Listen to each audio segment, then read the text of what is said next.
I guess I'm on. Yeah, I'm on now. Great. Sorry about that, guys. I'm talking to a dead mic for a second. Good evening to you all and welcome. This is the regular monthly meeting. This is the November meeting of the Missoula County Board of Trustees. I welcome you all to the meeting tonight. We have a meeting that is going to be fairly informative, especially at the beginning here. So hopefully you all have some time to hang around and listen to some of these presentations. I think they'll be of some interest.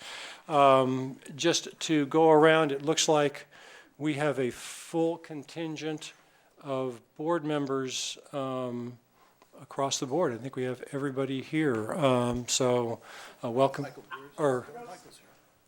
Michael's here. Well, we're missing Trustee Dixon, excuse me, and we'll see if she shows up later on. So again, welcome to you all, and if we could, let's start up. And I'm going to ask our new trustees, our student trustees, to lead us in the Pledge of Allegiance, if you would, please.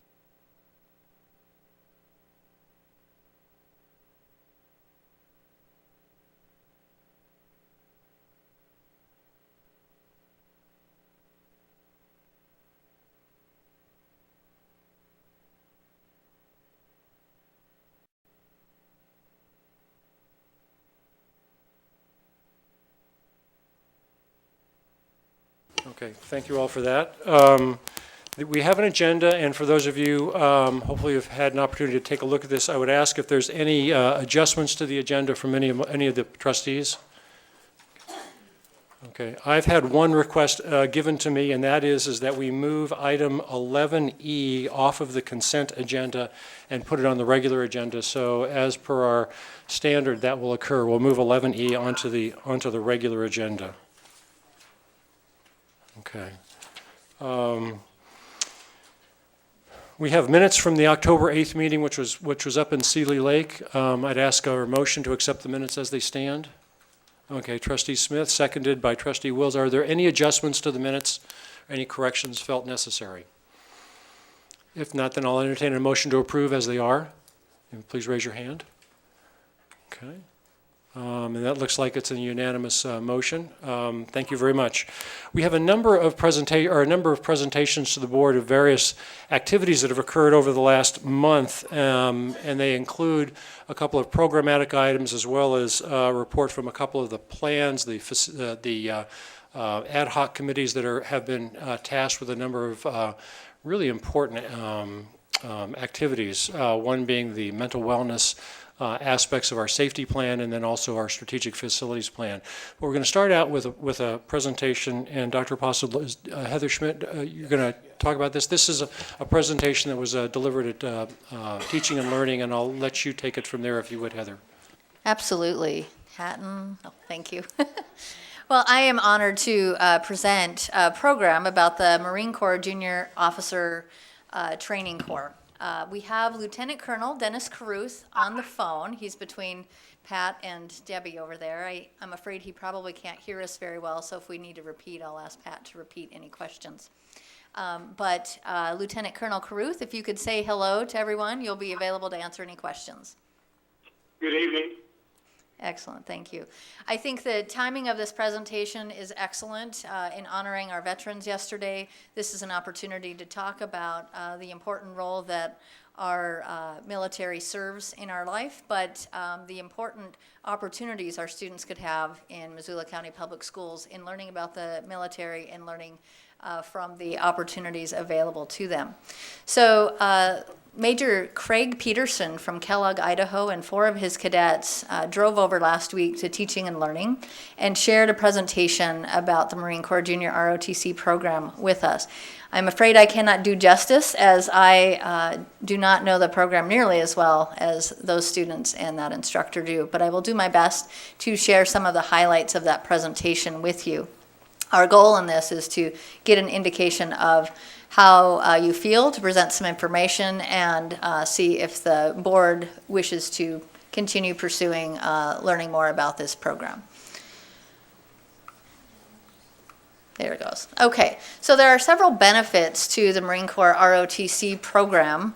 It is a program that provides leadership, citizenship, and personal growth and responsibility curriculum, in addition to some more military-specific curriculum.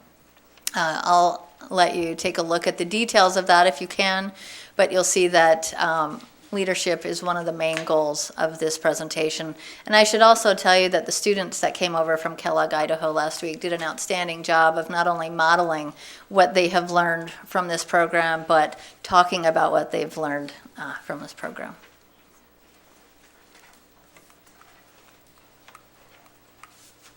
I might need a new battery in my clicker. So there are several opportunities for cadets who join the Marine Corps ROTC program. And, I got it. Thank you, Pet. Okay, so not only do those include in-class opportunities, they also include extracurricular activities such as rifle team, drill team, different kinds of physical fitness, orienteering through GPS, those kinds of opportunities. Students that do participate in the program may earn some special benefits towards entering college or the military, and they also earn special recognition for other types of scholarships and college applications.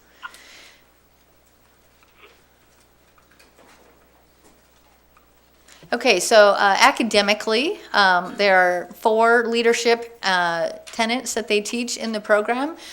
Leadership by example, straightforward instruction, consistent environment, and rewarding and challenging experiences. Thank you. I think that we saw this in action among the 4 cadets that joined us last week. They really did demonstrate their leadership possibilities, their public speaking skills. And they spoke highly of how the program has changed them as individuals. Looks like they also have leadership camps as well in the summer. They have a connection to STEM through it's a submarine underwater robotics program. And I might have that a little incorrect. Okay, there are some misconceptions with the junior ROTC program that we want to clear up with you. First of all, it's not a recruiting tool. There's no requirements whatsoever for a student who is a cadet of the ROTC program to join the military in any fashion. It is not a disciplinary or rehabilitation program. This is a program for all students. In fact, of the students in Kellogg, Idaho, I believe they have about 350 students in their school, and I think he said there was 60 to 80 students that participated in the program. So a significant percentage of their population is actually participating in the program.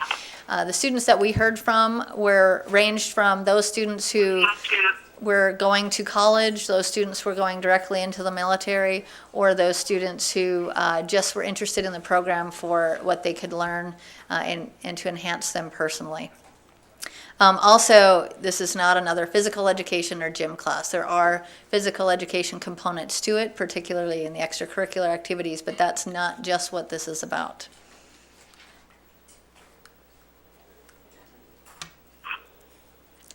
And there's a little bit of history about the Marine Corps Junior ROTC program. They are authorized to maintain 235 units across the United States. There currently are no Marine Corps Junior ROTC programs in the state of Montana. This would be the first one, and our closest unit, should we choose to implement such a program, would be the Kellogg, Idaho unit that we met last week. We got a background on the current Kellogg High School cadets. The 4 cadets, you'll see that they varied. There was 3 seniors and a sophomore. There was a female that came over and 3 males. They played different roles within their unit at Kellogg High School. And you can take a look at what those are.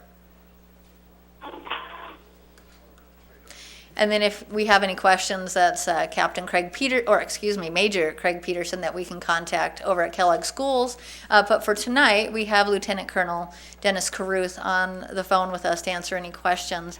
But real quick before we get to that, I would like to take an opportunity to introduce John Reese. He is a retired Marine, and we want to thank you for being here tonight. You also participated in the presentation last week, and I'm sure you would be available to answer any questions as well. Thank you.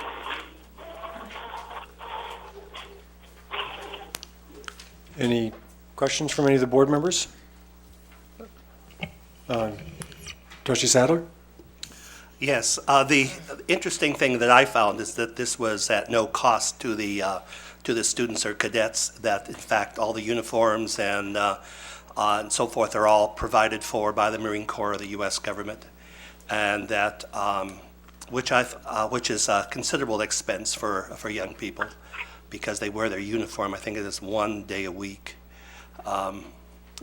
Also, they because it's a leadership program, the students spend a lot of their time learning how to be a leader in small groups, and they learn how to manage and speak to larger groups, which gives them one of the remarkable things about the students we saw was the matter of confidence that they showed, and the maturity. They seemed to me a little older than students of their like age, because they spoke directly to us, looked us in the eye, had a confidence about them that was remarkable. It just, when they gave the presentation, I thought what a wonderful program this would be for us, because we're a system that has many varieties of people that go to it, and the ROTC program would attract to our system, I think, students from out of our system, small local high schools. Would anybody interested in this type of education would come in and pay the tuition. So even though it will cost us something to have a ROTC system, I think with the number of students it would help retain, and out-of-city students, it would probably almost pay for itself. And basically my question is, after the preamble, is if we decided to go, this would take probably a year to implement, like it would be next year or the year after, or how long would it take?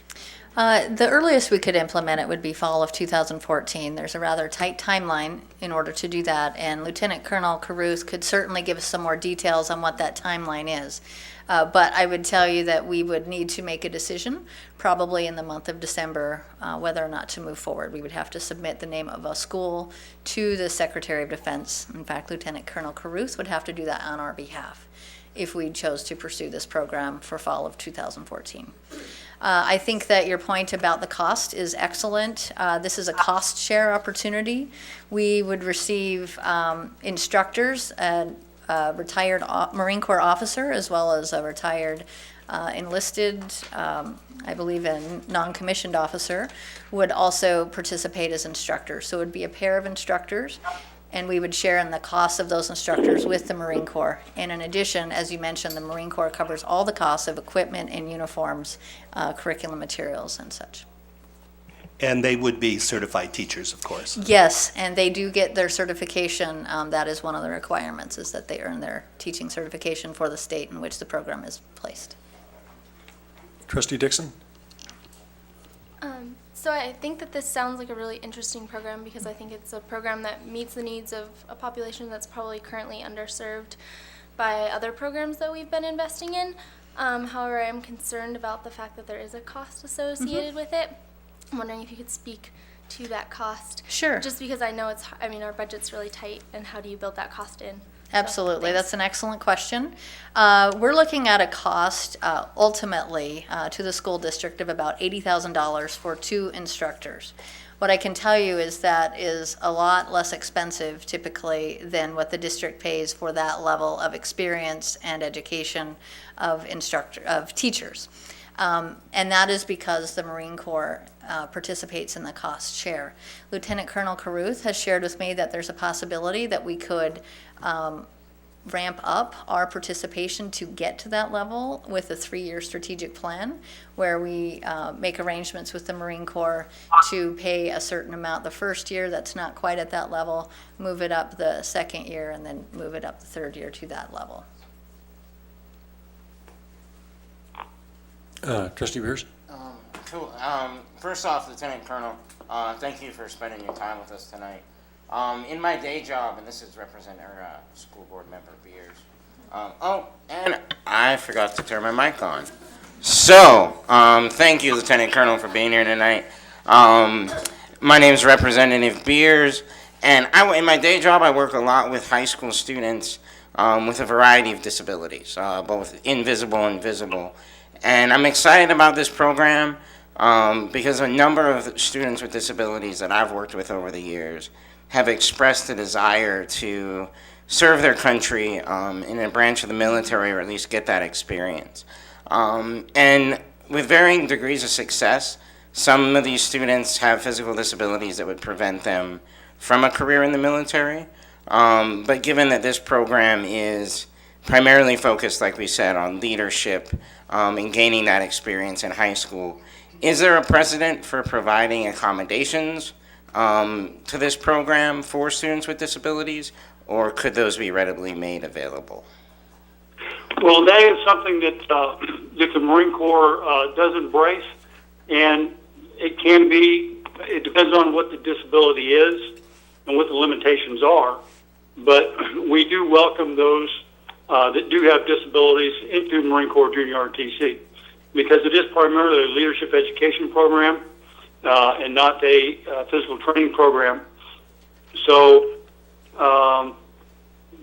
if there is significant disability where there is not going to be a lot of participation and maybe there wouldn't be a leadership opportunity because of the disabilities, then that may be somebody that might not be comfortable even taking Marine Corps Junior ROTC. It all depends. We take case-by-case basis and work with the administration and the special education department to make sure that the needs of the student are met. That's the primary thing, is the needs of the student are met, and we meet the expectations of the administration. Cool. Thank you. Trustee Tompkins? Sorry. In this part where it says school requirements provide facilities for instructor offices, instructor communication support, classroom space, a suitable armory, access to areas for marksmanship, drill, and physical fitness training. I guess I'm just wondering how much space we're talking about. And I can respond to that because I had similar questions, and so Lieutenant Colonel Carruth and I talked about that.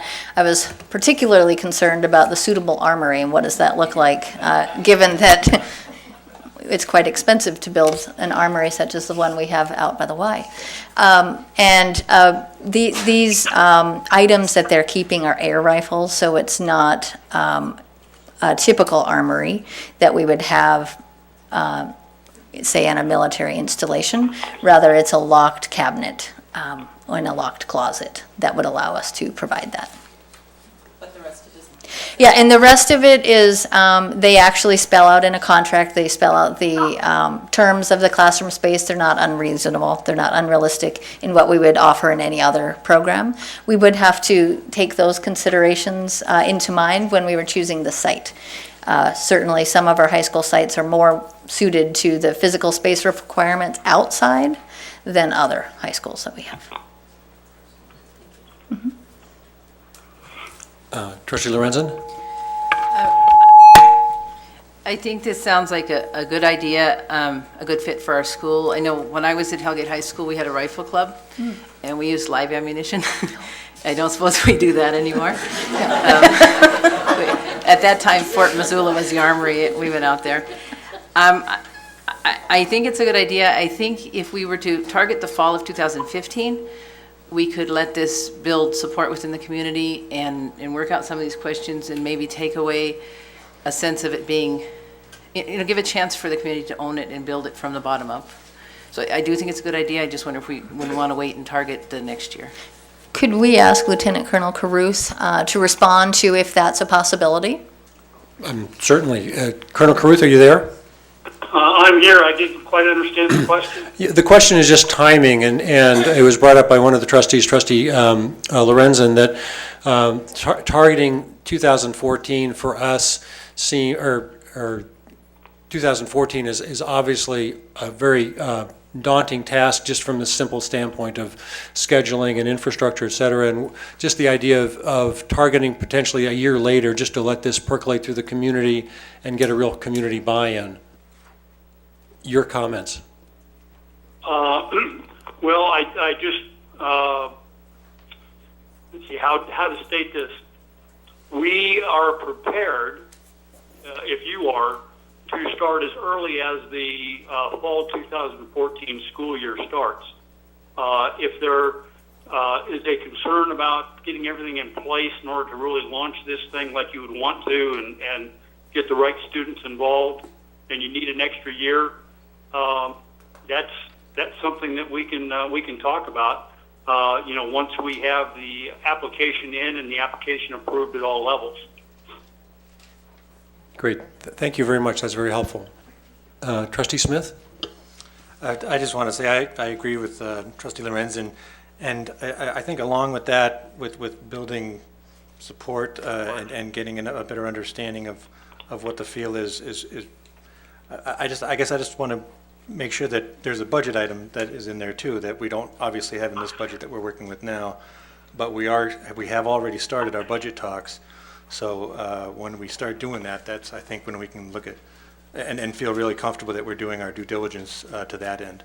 So I would not like to rush into this and at the cost of something else down the line. Yeah, I'll just point out in the whole discussion, this is really an informational item that's on the community connection more than anything else at this point. So it's not like this train has left the station at all. So I just make sure that people understand that going forward. I was wondering, and Dr. Apostle was smart enough to grab my ear, if it wouldn't be appropriate for Mr. Keith to just come up and say a word or two, if you would be so kind. You were so eloquent when talking at Teaching and Learning. We'd love to hear you do that again. I'm not sure what I said. Well, there's a couple of things that I'd just like to mention. You have all done a collectively outstanding job on keeping kids in school. We think this is another strategy in getting youngsters to stay in school that perhaps you haven't thought about. We talk about commitment and honor and courage as Marines, and this we pass on to the youngsters, that once they're committed into this program, they're committed to get their high school diploma. They're also committed to serve their community and nation in ways that they can in community service. And a lot of the things, I'm sorry that I'm a poor substitute for those 4 young cadets who were here, because they look really splendid. And while these are military medals that my men earned for me, except one, they will earn ribbons for community service. A couple of things that I think are some logical connections. We're about to start the Toys for Tots program again that the Marine Corps Reserve has fostered for many, many years throughout our country. And they collect toys and they distribute toys to needy families and so on. That would be community service, that these cadets from whatever high school is selected would be available during the Christmas vacation time to deliver toys to needy people and so on and so forth. So there are a number of things, but I think I really want to emphasize that it's a stay-in-school program. There's a lot of commitment and a lot of attraction for the uniform. And I regret that it was impossible for us to get these cadets here again. I wish we had a video of them that was adequate to take a look at, but their standards are Marine Corps standards. The boys have their haircuts similar to mine.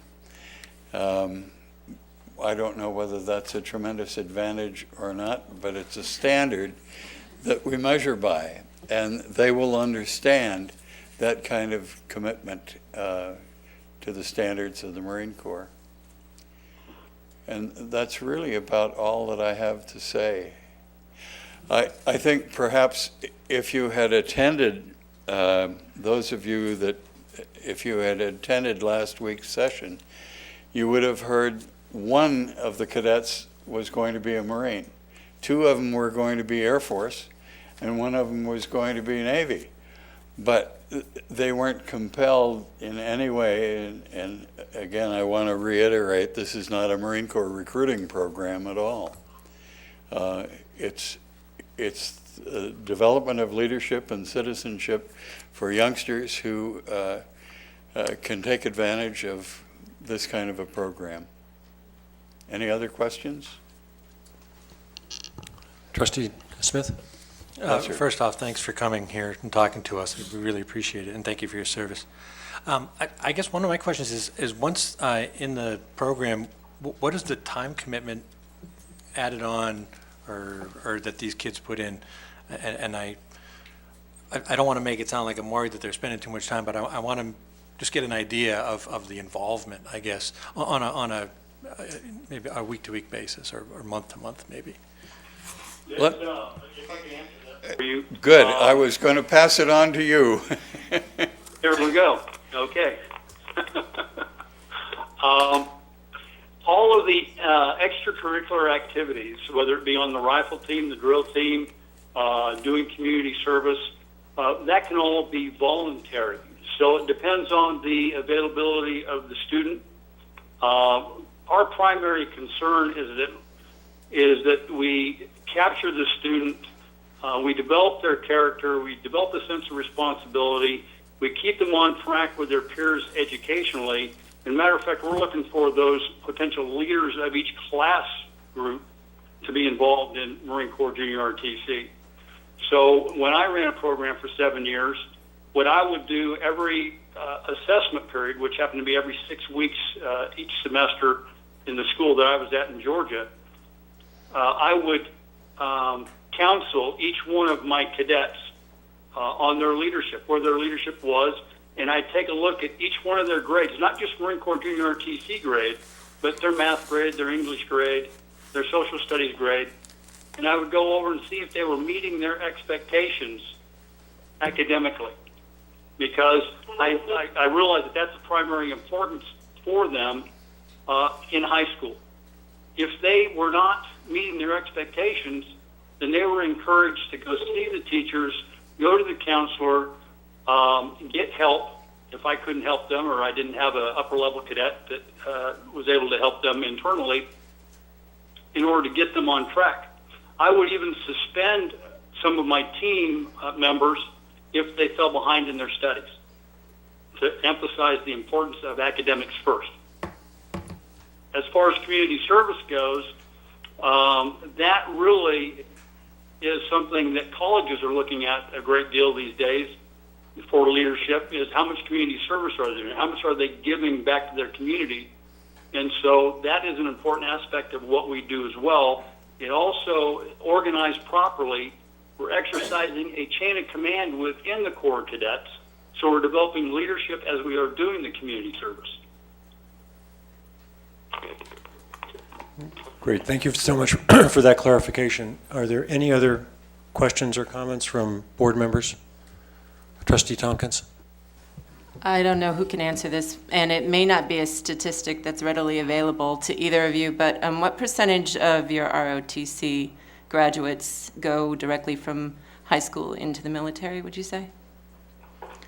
We really don't track that. It's not that important to us, really, because that's a personal choice for each cadet. And I'm sorry that I have to answer it that way, but what we track more is those that are earning college scholarships and maybe an academy appointment or an ROTC scholarship to a major university. And so what we have done with our curriculum recently in the last 5 years, we're seeing an increase in those being accepted into ROTC programs and into colleges that are taking Marine Corps Junior ROTC. Okay, thanks. Trustee Beers? And I just want to open it up to the student representatives if you have any comments or questions from what we've talked about. Sounds like a good idea to me. I'm curious as to how many high schools or schools we'd want to put this in if we did take it in Montana. Why don't I respond? I don't know that. All right, thank you. I think our goal initially is to choose one site, one high school site, see how that goes, and potentially at some point in time look at other junior ROTC programs if it's a success and other schools seek to have the program. Trustee Dixon? Would there be any way to survey the students as to like their thoughts about this and whether or not they would join if this program was offered? I just think it's, I mean, cost benefit wise, I think it would be good to have some numbers before we're implementing anything, just to see if we have the interest that it merits. I don't know. I think it'd be a good idea. We could certainly look into that. Getting student survey responses back can be a challenge. Okay, any additional board comment? Well, I'd like to say a great thank you to Lieutenant Colonel Carruth and to you, Mr. Keith, for coming and giving us of your experience, and this has been very valuable, I think, to all of us, at least from an informational standpoint, and we will indeed take this seriously. This is I think it's a major commitment, but it's a very responsible commitment to consider. So thank you both very much for your time. Really appreciate it, and thank you, Dr. Schmidt.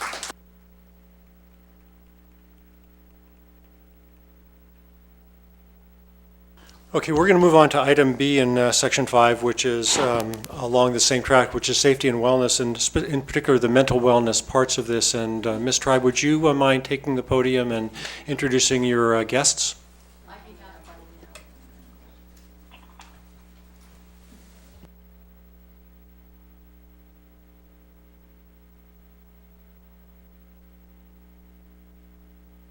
You know, I never like to use these.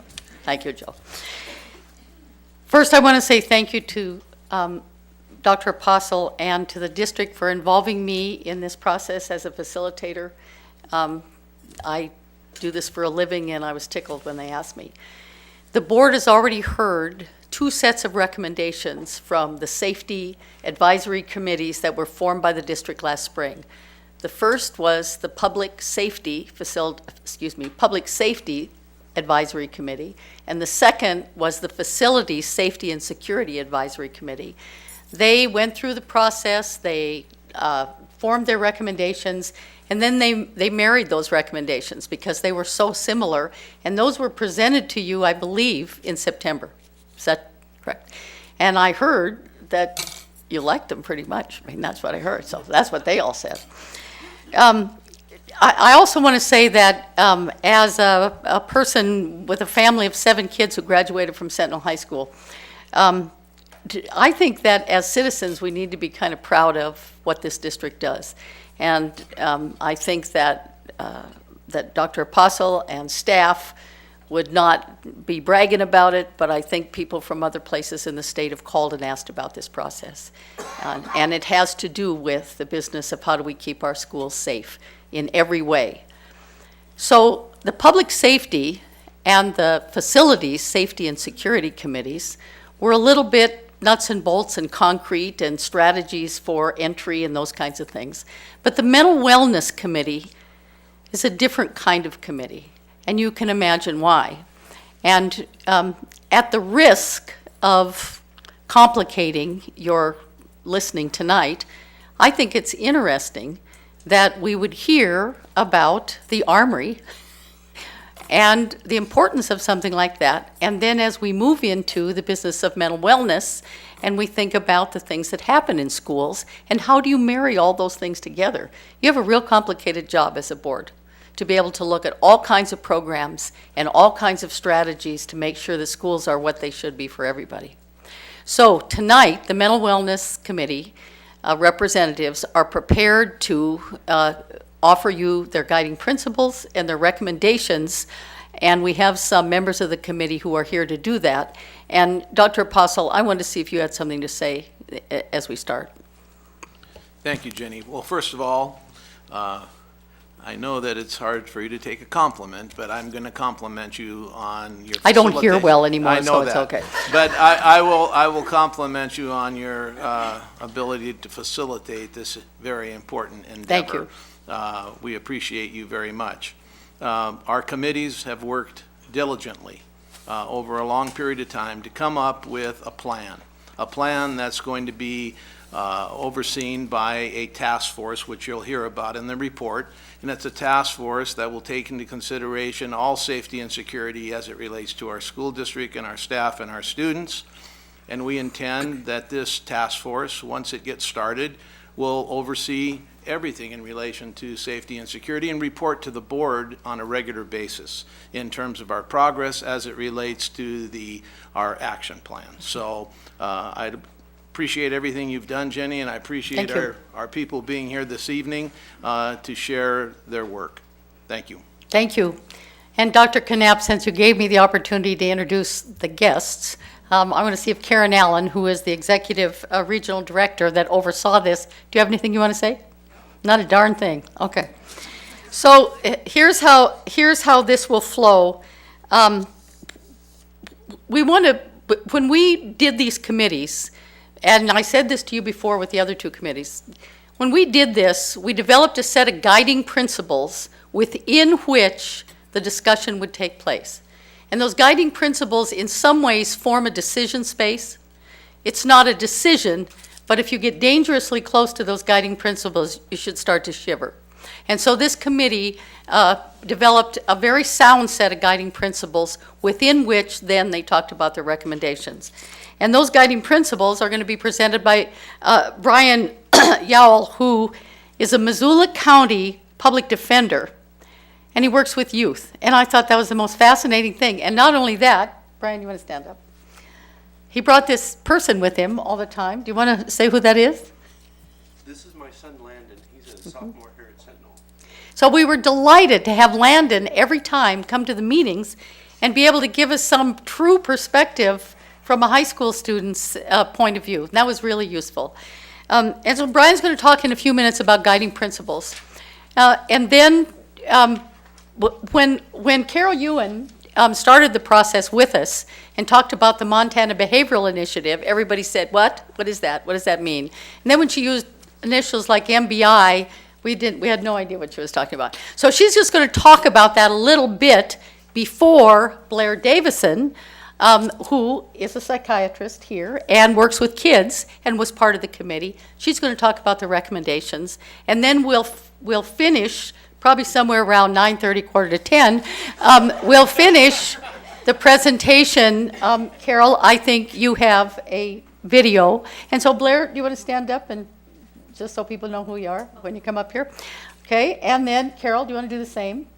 And then I won't reintroduce them. We'll just let this thing flow. You okay? And then Dr. Knapp, I'm assuming you'll handle questions.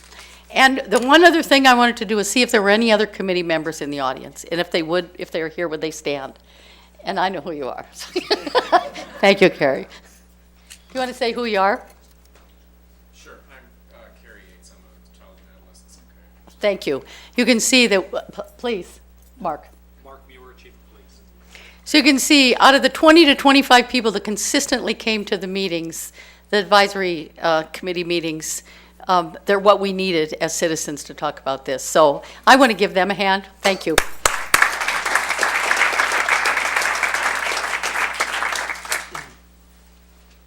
Hi, everyone.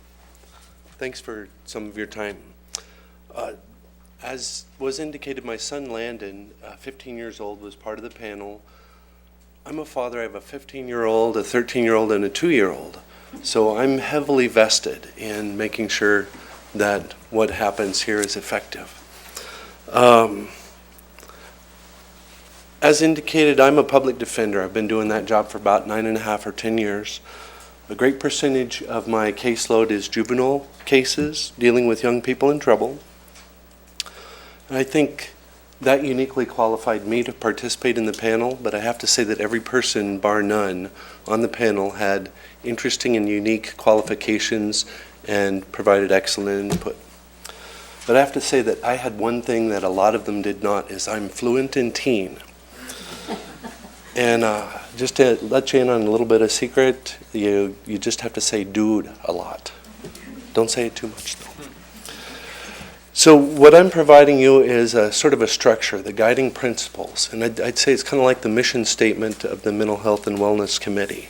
So I'll start each of these elements with the phrase, we believe. So they're kind of aspirational in a way. We feel that while under the care of the district, everyone in the life of the student has an obligation related to a child's mental wellness, safety, and security. We believe that high-quality, integrated, and evidence-based mental health services should be available to all students who need it, regardless of payment source. We believe all students receiving mental health services should have progress monitored, and we recognize that academic outcomes are frequently an indicator of mental wellness. We believe school personnel and mental health providers should utilize common language, practices, and training.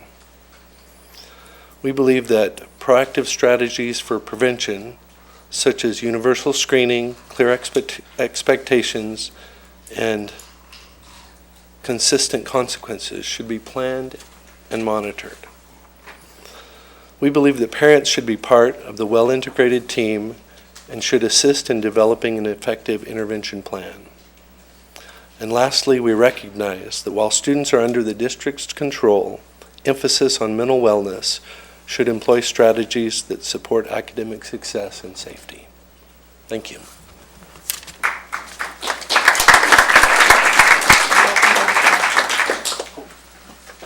I could take questions if anyone has questions. Any clarifying questions? From the board or anywhere else. Thanks. Looks like we're good. We're probably going to ask you all to tag team at the end, if you wouldn't mind. Thank you. Carol?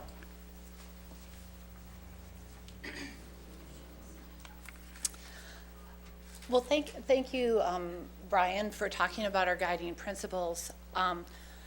Through the course of our meetings, what we really had was kind of twofold objectives. One was to look at crisis plans. What do we do if a tragedy occurs? How do we respond to help students and staff with mental wellness? But alternatively, we really wanted to look at how can we prevent and provide early intervention to create an environment where these kind of tragedies are least likely to happen, and also probably benefit and increase graduation rates and help students along the way. And being that school is our logical place where we have all of the kids together, and there are so many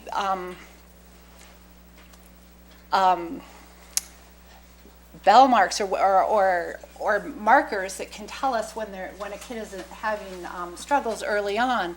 And the earlier we get to that, the less likely we're going to have really significant mental illness problems.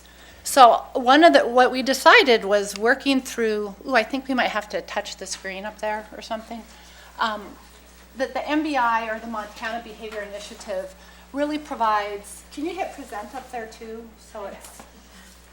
So my little clicker works, or else it's,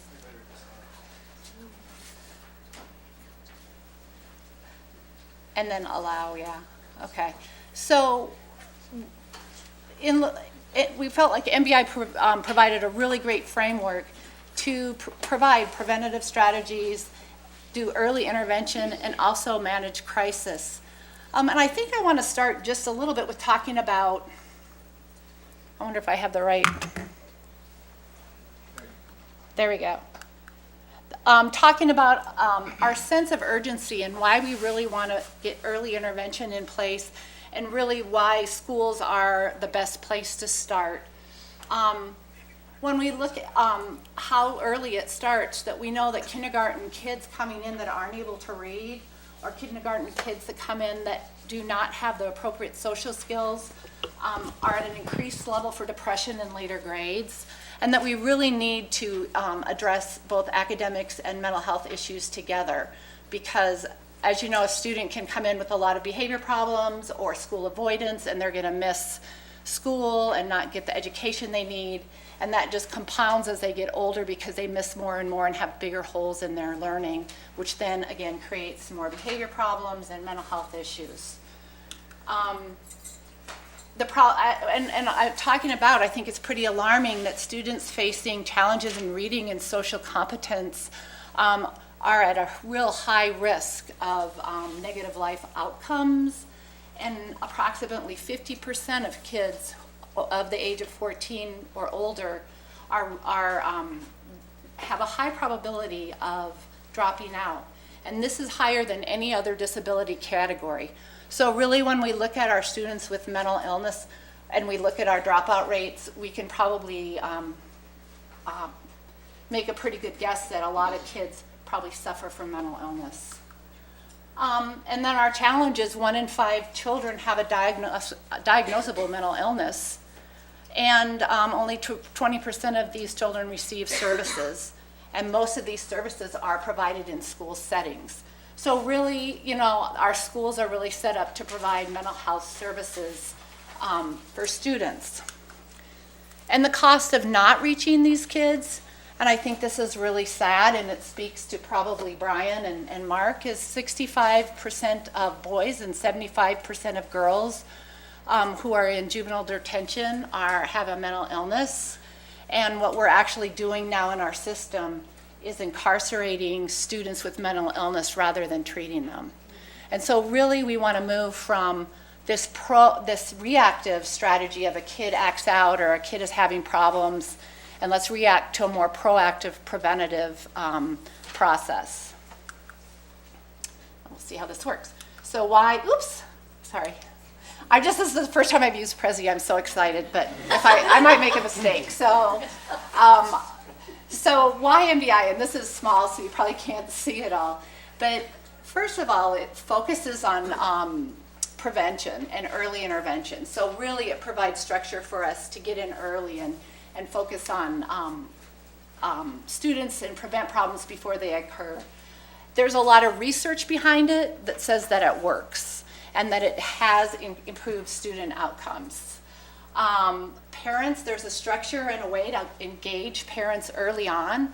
So you're not calling the parent when their kid has lit a fire in the garbage can in the bathroom. You may be calling them to tell them good things about their kid, and you're developing that relationship with the parent early on. It's practiced by all staff all the time. If you go back to one of our guiding principles, that all people should be responsible for the mental health of our students, that's how MBI operates. And it also provides us with a common language and approach for working with students in the school. Okay, so what does it look like? I have to show the triangle. It's the rule whenever you present on MBI. And so really what it looks like is it's really the health model where you focus on prevention, early intervention, and then treatment. And so what we want to have is at the universal level, we want 80% of our students to be able to be responding to what we do every day in the classroom or in the school, so that they're having one or fewer office discipline referrals, their attendance looks good, their grades look good. For those students that aren't really making that grade, we would want to have, this is what a healthy system would look like. 15% of the kids would need maybe a little bit of extra help, a little more support. And at the top tier, that 1 to 5%, that's where you really have your highly involved students, where they're going to be in really intensive services. And so we'll just talk a little bit about each of the 3 tiers and go through them.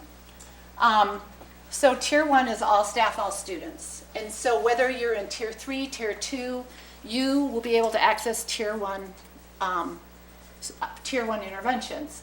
So what we do is we teach and reinforce the school-wide expectations. We provide consistent consequences for all the students. And here's something that's really important that we do is we screen students at least 2 times a year. And we also are always looking at our data for early identification.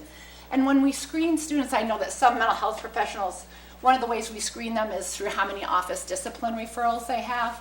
But we also have a process where we screen students for internalizing issues. So students that might have anxiety or depression or maybe suffering from things like that, we also have a screening tool for that. So we're able to identify students and get interventions to them as soon as possible. And here I just wanted to show you what what expectations look like. So what the school does is they develop 3 to 5 expectations. This school said respect, responsibility, readiness. And then they describe what it looks like in the hallway, in the playground, the bathroom, cafeteria, your classroom. And then teachers, that's basically their curriculum where they teach and reinforce and then praise students when they do the right thing. So it's really getting off of the focusing on what kids do wrong and focusing more on what they do right. Tier 2 is just really for some students, and really it's just amped up Tier 1 where we're teaching and reinforcing at a higher level. We want kids that need Tier 2 to be able to access an intervention within 72 hours of being identified. I think if anyone has been in the system and looked at trying to get students help through our old way, through the special ed, it could take 4 or 5, 6 months, sometimes half a year before a student could actually look at receiving help. We want immediate access to interventions as soon as we see a problem behavior occur or a problem with a student. And we identify them by our data, and then also risk factors. Have they lost a parent? Has something happened in their family that has placed them at risk? Or does a teacher or a parent actually see that their student needs a little more support? Oops, now it's, okay. And what do some of our Tier 2 interventions look like? We have check-in, check-out, where students come in and they check in with the teacher. They check in with their teachers periodically all day and check out about how their day went. And that feedback goes home to the parents. We provide ongoing targeted small groups where we have ongoing anger management or anxiety or social skills groups going that we can plug students in if they need support. There's meaningful work, there's mentoring. It's all tailored to what the school needs and what the students need. For Tier 3, that's really for the top, our heavy hitters, our kids that need a lot of support. And so those are highly individualized. They may take more time to develop. You may have more people on the team to develop the plan. And that's going to look like we're going to have complex function-based behavior support plans that go both in the home and in the school. So we're working really closely with the family. We're going to have evidence-based individual and family therapy and intervention. And we could all move it into like a comprehensive wraparound plan. So basically, overall, that's what MBI looks like in the school. I also just want to show this screen, and now it's hard to see from the back, and I didn't know how to quite get this because we have so many schools, but I think that our district has really made a concerted effort to begin implementing MBI and implementing it with fidelity. And if you can see, I have the schools listed on the left-hand side, and everybody has either their Tier 1 or universals in place or they're emerging. And most of them are in place. Tier 2 is getting your Tier 2 services in place and interventions. And that's harder because what it really requires you to do is reallocate how you do your job. So counselors, school psychs, people that touch kids and work with kids may have to change what they do to be able to provide these Tier 2 interventions. And so we're really looking at what are important things that they need to do, what are evidence-based practices that will actually improve outcomes, and what can we take off their plate so that they can do evidence-based practice. And then Tier 3, we're all emerging because I don't know if we'll ever get perfect at Tier 3. Tier 3 is really hard.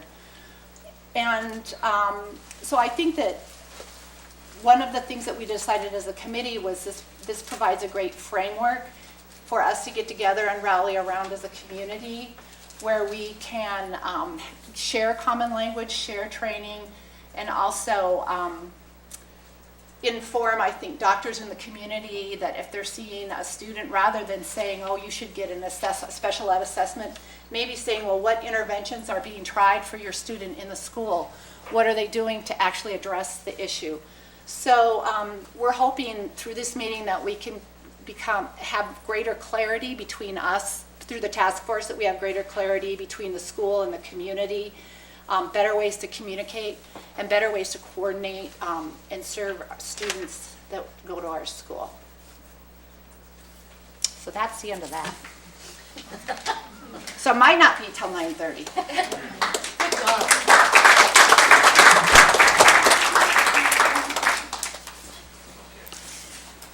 Welcome, Blair. Thank you. Well, I wanted to thank the board for having us here tonight, and also I just wanted to say how much I appreciate it being able to work on this committee. I think that the district is positioned to really make some exciting changes and initiatives, and an analogy that comes to me for what this could represent is I grew up on the East Coast, learned to drive on the East Coast, and maybe more importantly, was first a pedestrian on the East Coast. And so when I got to Missoula, I had to learn the ways of pedestrians and drivers here in Missoula. And I have learned that, but what I'm referring to is the wonderful way in which here in Missoula and other parts of Montana, when someone's in a crosswalk or someone's at the corner of a street waiting to cross, we stop, hopefully, and we allow them to cross, and we know that this is the cultural norm for what we do here in Montana. And I point that out because I think that we are positioned as a community to change what the norm is for how we address mental wellness and mental health, and that the district is providing a wonderful incubator and environment to demonstrate that cultural change. So with that analogy in mind, I wanted to talk about the recommendations that the committee has for the board.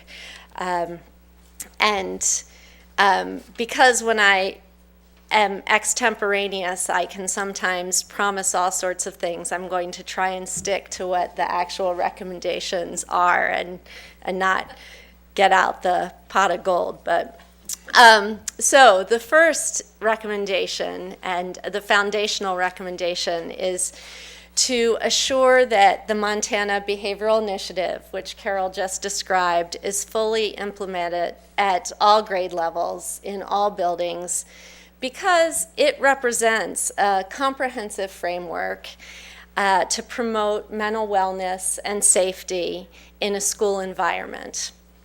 And it's based on best practices, so there's evidence behind it. And as a physician, evidence-based practices are really the hallmark and gold standard for how we want to care for individuals. So what we need to do, though, is recognize that different schools are at various stages of implementation. Carol's last slide spoke to that with the Montana Behavioral Initiative. And so we want to assure consistent application towards full implementation across the district and the community.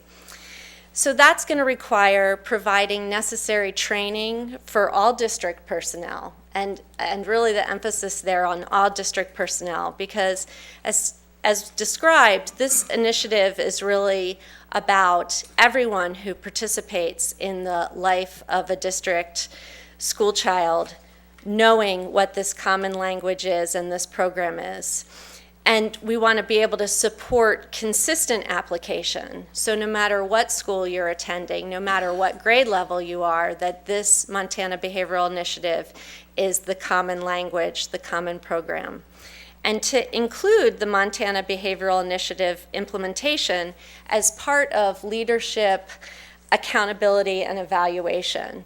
so that you have uniform implementation and not, well, we don't do it that way here, or if you transfer across town, oh yeah, we heard about that. But so that's the core of assuring the Montana Behavioral Initiative is fully implemented.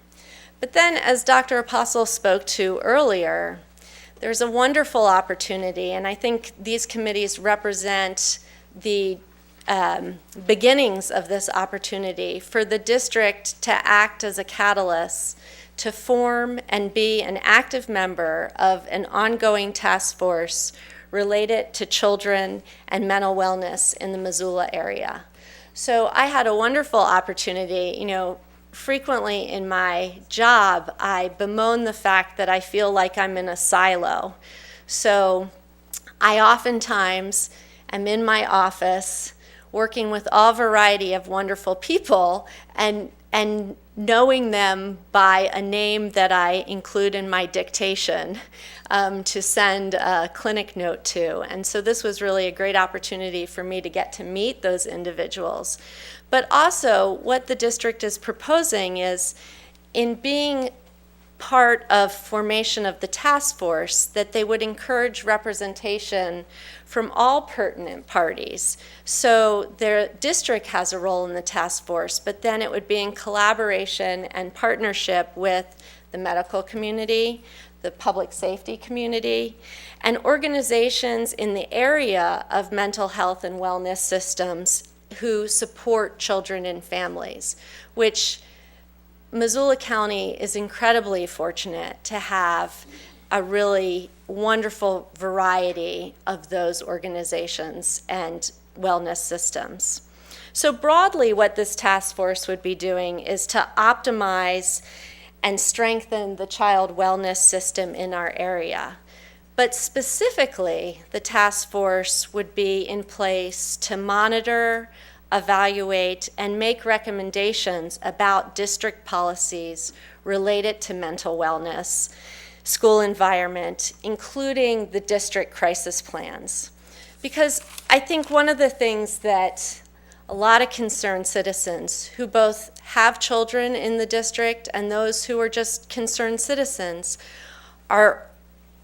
have been troubled by things that have happened in other part of the nation.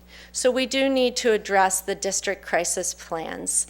And as part of a review and revision of the district crisis plan and the building crisis plans, adequately include and address items related to mental wellness in the school environment. So the task force would be in place to review and give input on revision of those plans, and also make certain that all district personnel are familiar with and receive training on those district crisis plans. And obviously, those are plans that undergo pretty continual revision and review. So really, the task force is going to be really well positioned to identify and move forward strategies to increase affordability and accessibility for children and families regarding mental wellness services. And mental wellness, I inherited the legacy of mental wellness, mental illness versus other kinds of illness. Last time I checked, our brains were attached to our bodies, but the fundamental key to good health is really mental wellness in conjunction with physical wellness. So making sure that the task force focuses not just exclusively on this notion of mental wellness, but providing children and families with access to all kinds of health services. So I want to thank you again for allowing us this opportunity to present our recommendations, and I think the idea was that we would all come together to... Should we show the video first? Oh, absolutely. We have the fabulous video. Thank you, Blair.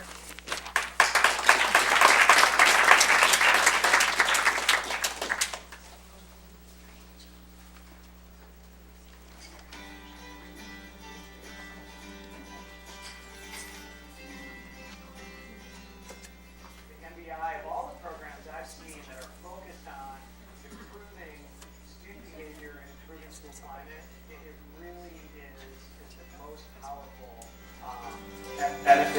all students. It's helped me a lot because I actually look towards school. I actually have fun in school. Just having the focus on positive reinforcement of correct behavior has made a tremendous difference in the climate of our school.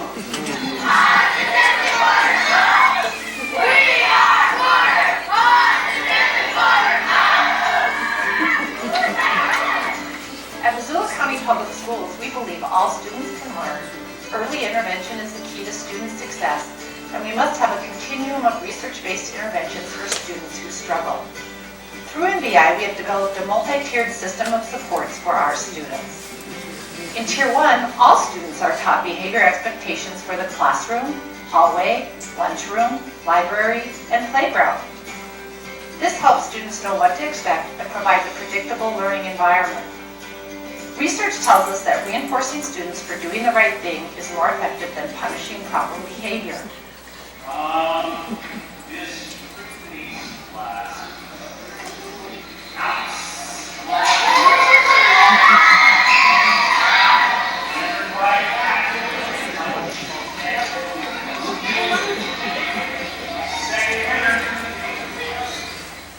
Miss Randy's class.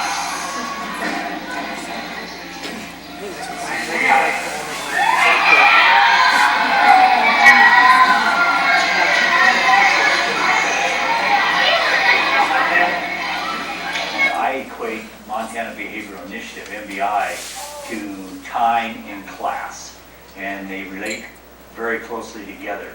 When kids are having problems or make wrong decisions on the playground or in the classroom or in the hallway, sometimes they were losing a lot of instructional time.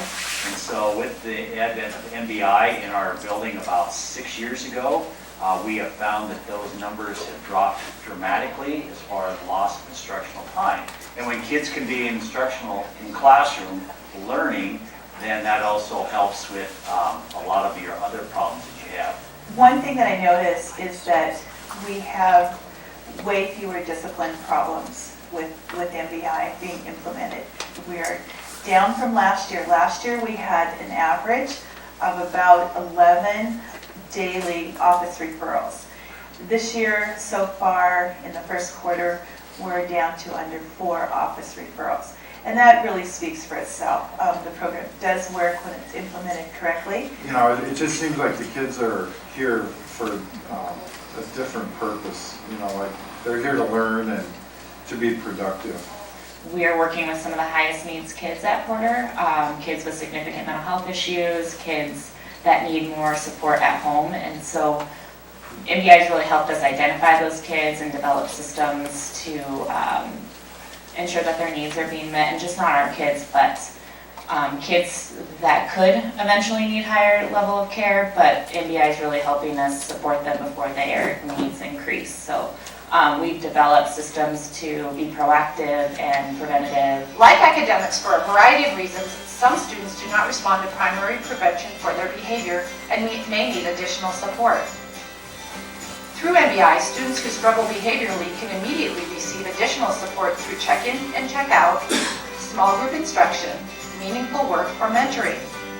The few students with significant behavior or mental health problems are able to access Tier 3 services, where they will receive a highly individualized intervention program that may consist of complex functional behavior assessment and behavior intervention plans, individual group and family therapy, and wraparound services. He's only been involved in the in and out program or check-in and check-out program for about 2 weeks, but already I've seen a huge change. I initially sought the counselor out because he didn't want to attend school, and now he does. The green tickets that they hand out for doing things that they are supposed to be doing, being on task and doing things that sometimes are even above and beyond, they all come home, and they usually have little notes written by their teachers saying, thanks for helping me pick up in the hall, or thanks for staying so focused. When I first came to Porter a couple of years ago, there was a punitive culture to a certain degree. There was more focus on what kids did wrong instead of what kids did right. So rewarding kids for doing right encourages more kids to do the right thing. What I see in our high schools and middle schools and elementary schools is an effort to get along and to respect one another. And I attribute that to MBI and everything that it stands for. One of the things that we've decided is that we want every one of our schools involved in MBI. That's kind of a non-negotiable this year, that we want every school to work towards really solidifying their position on MBI as it relates to everything that we're doing in our school district. By the green tickets, everybody wants to do something cool, but also I've been thinking there's green tickets and cool stuff, but even if there wasn't that, people should still be nice. If you do something good, then you may get something. It's not only about getting things, you should also just always do it, always do the right thing.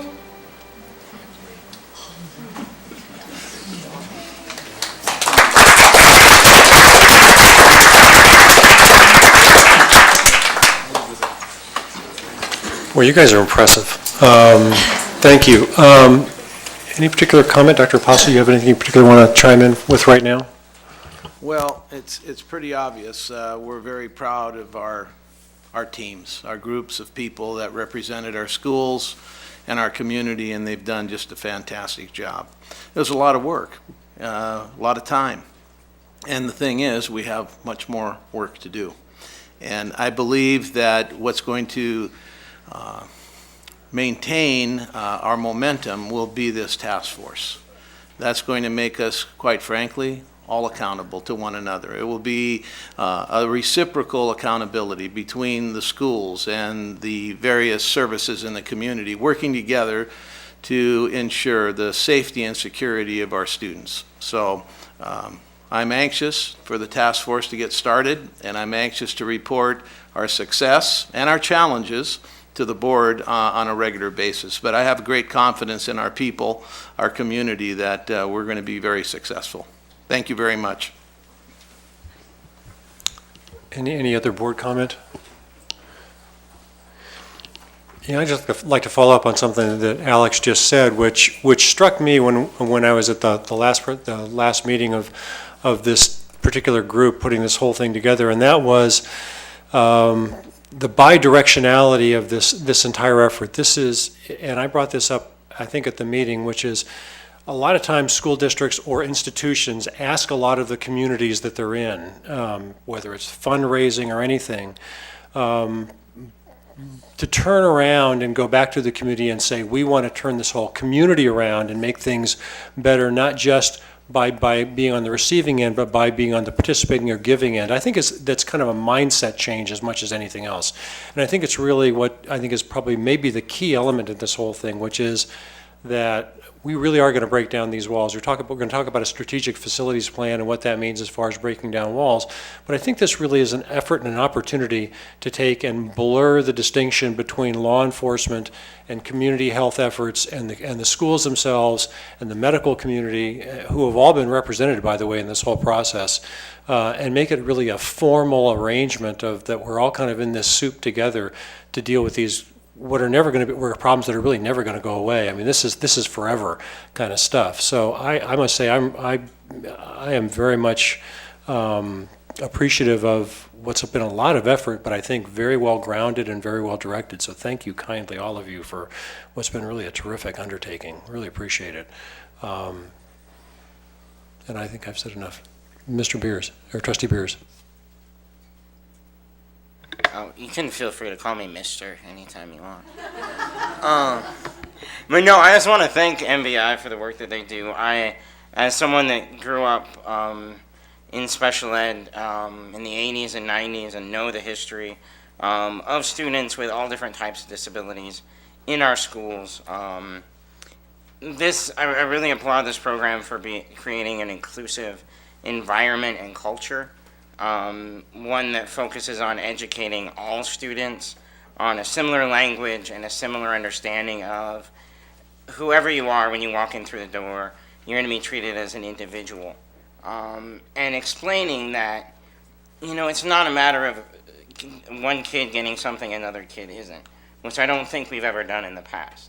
I've always joked, every kid is special until they're 5. And then we enter the school system, and all of a sudden, I'm special, and the guy I grew up with isn't. but no one stops to explain why I got that label or what that label means. So understanding, from day one that we're all working toward the same goals. We all have the same talents and individual talents, and those are to be focused on. There are just certain people around that do it differently, and they should be embraced and celebrated for that. So thank you for the approach, and I love what you guys do.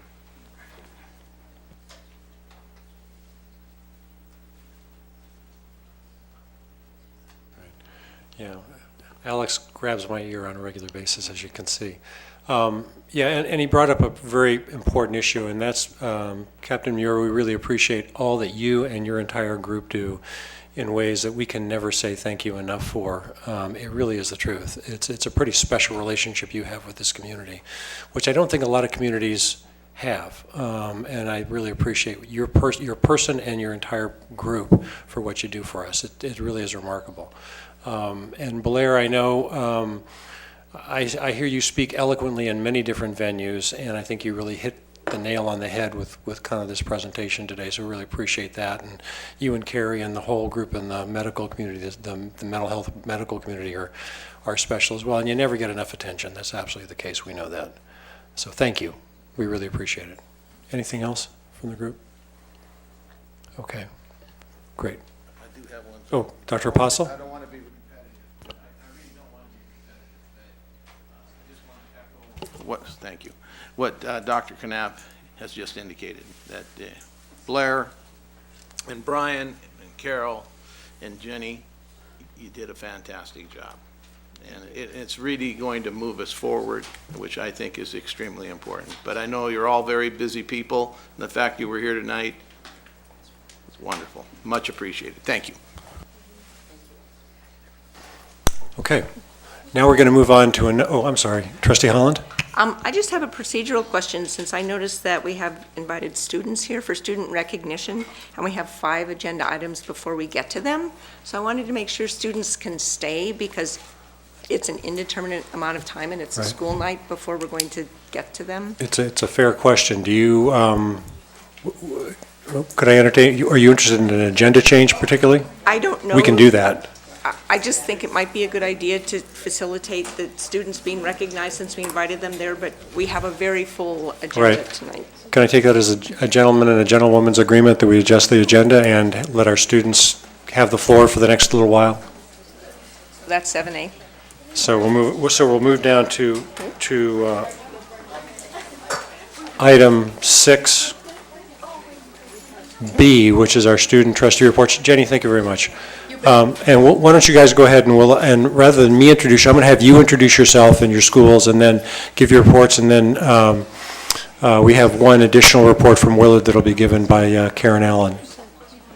So Haley, you want to get us started? Good evening. My name is Haley Gray, and I'm a representative for Sentinel High School. Sentinel High School has just finished our first quarter in a fury. Our fall sports teams are finishing up their seasons. Our volleyball team beat Helena Capital in their playoff game and will now be heading to Bozeman for state.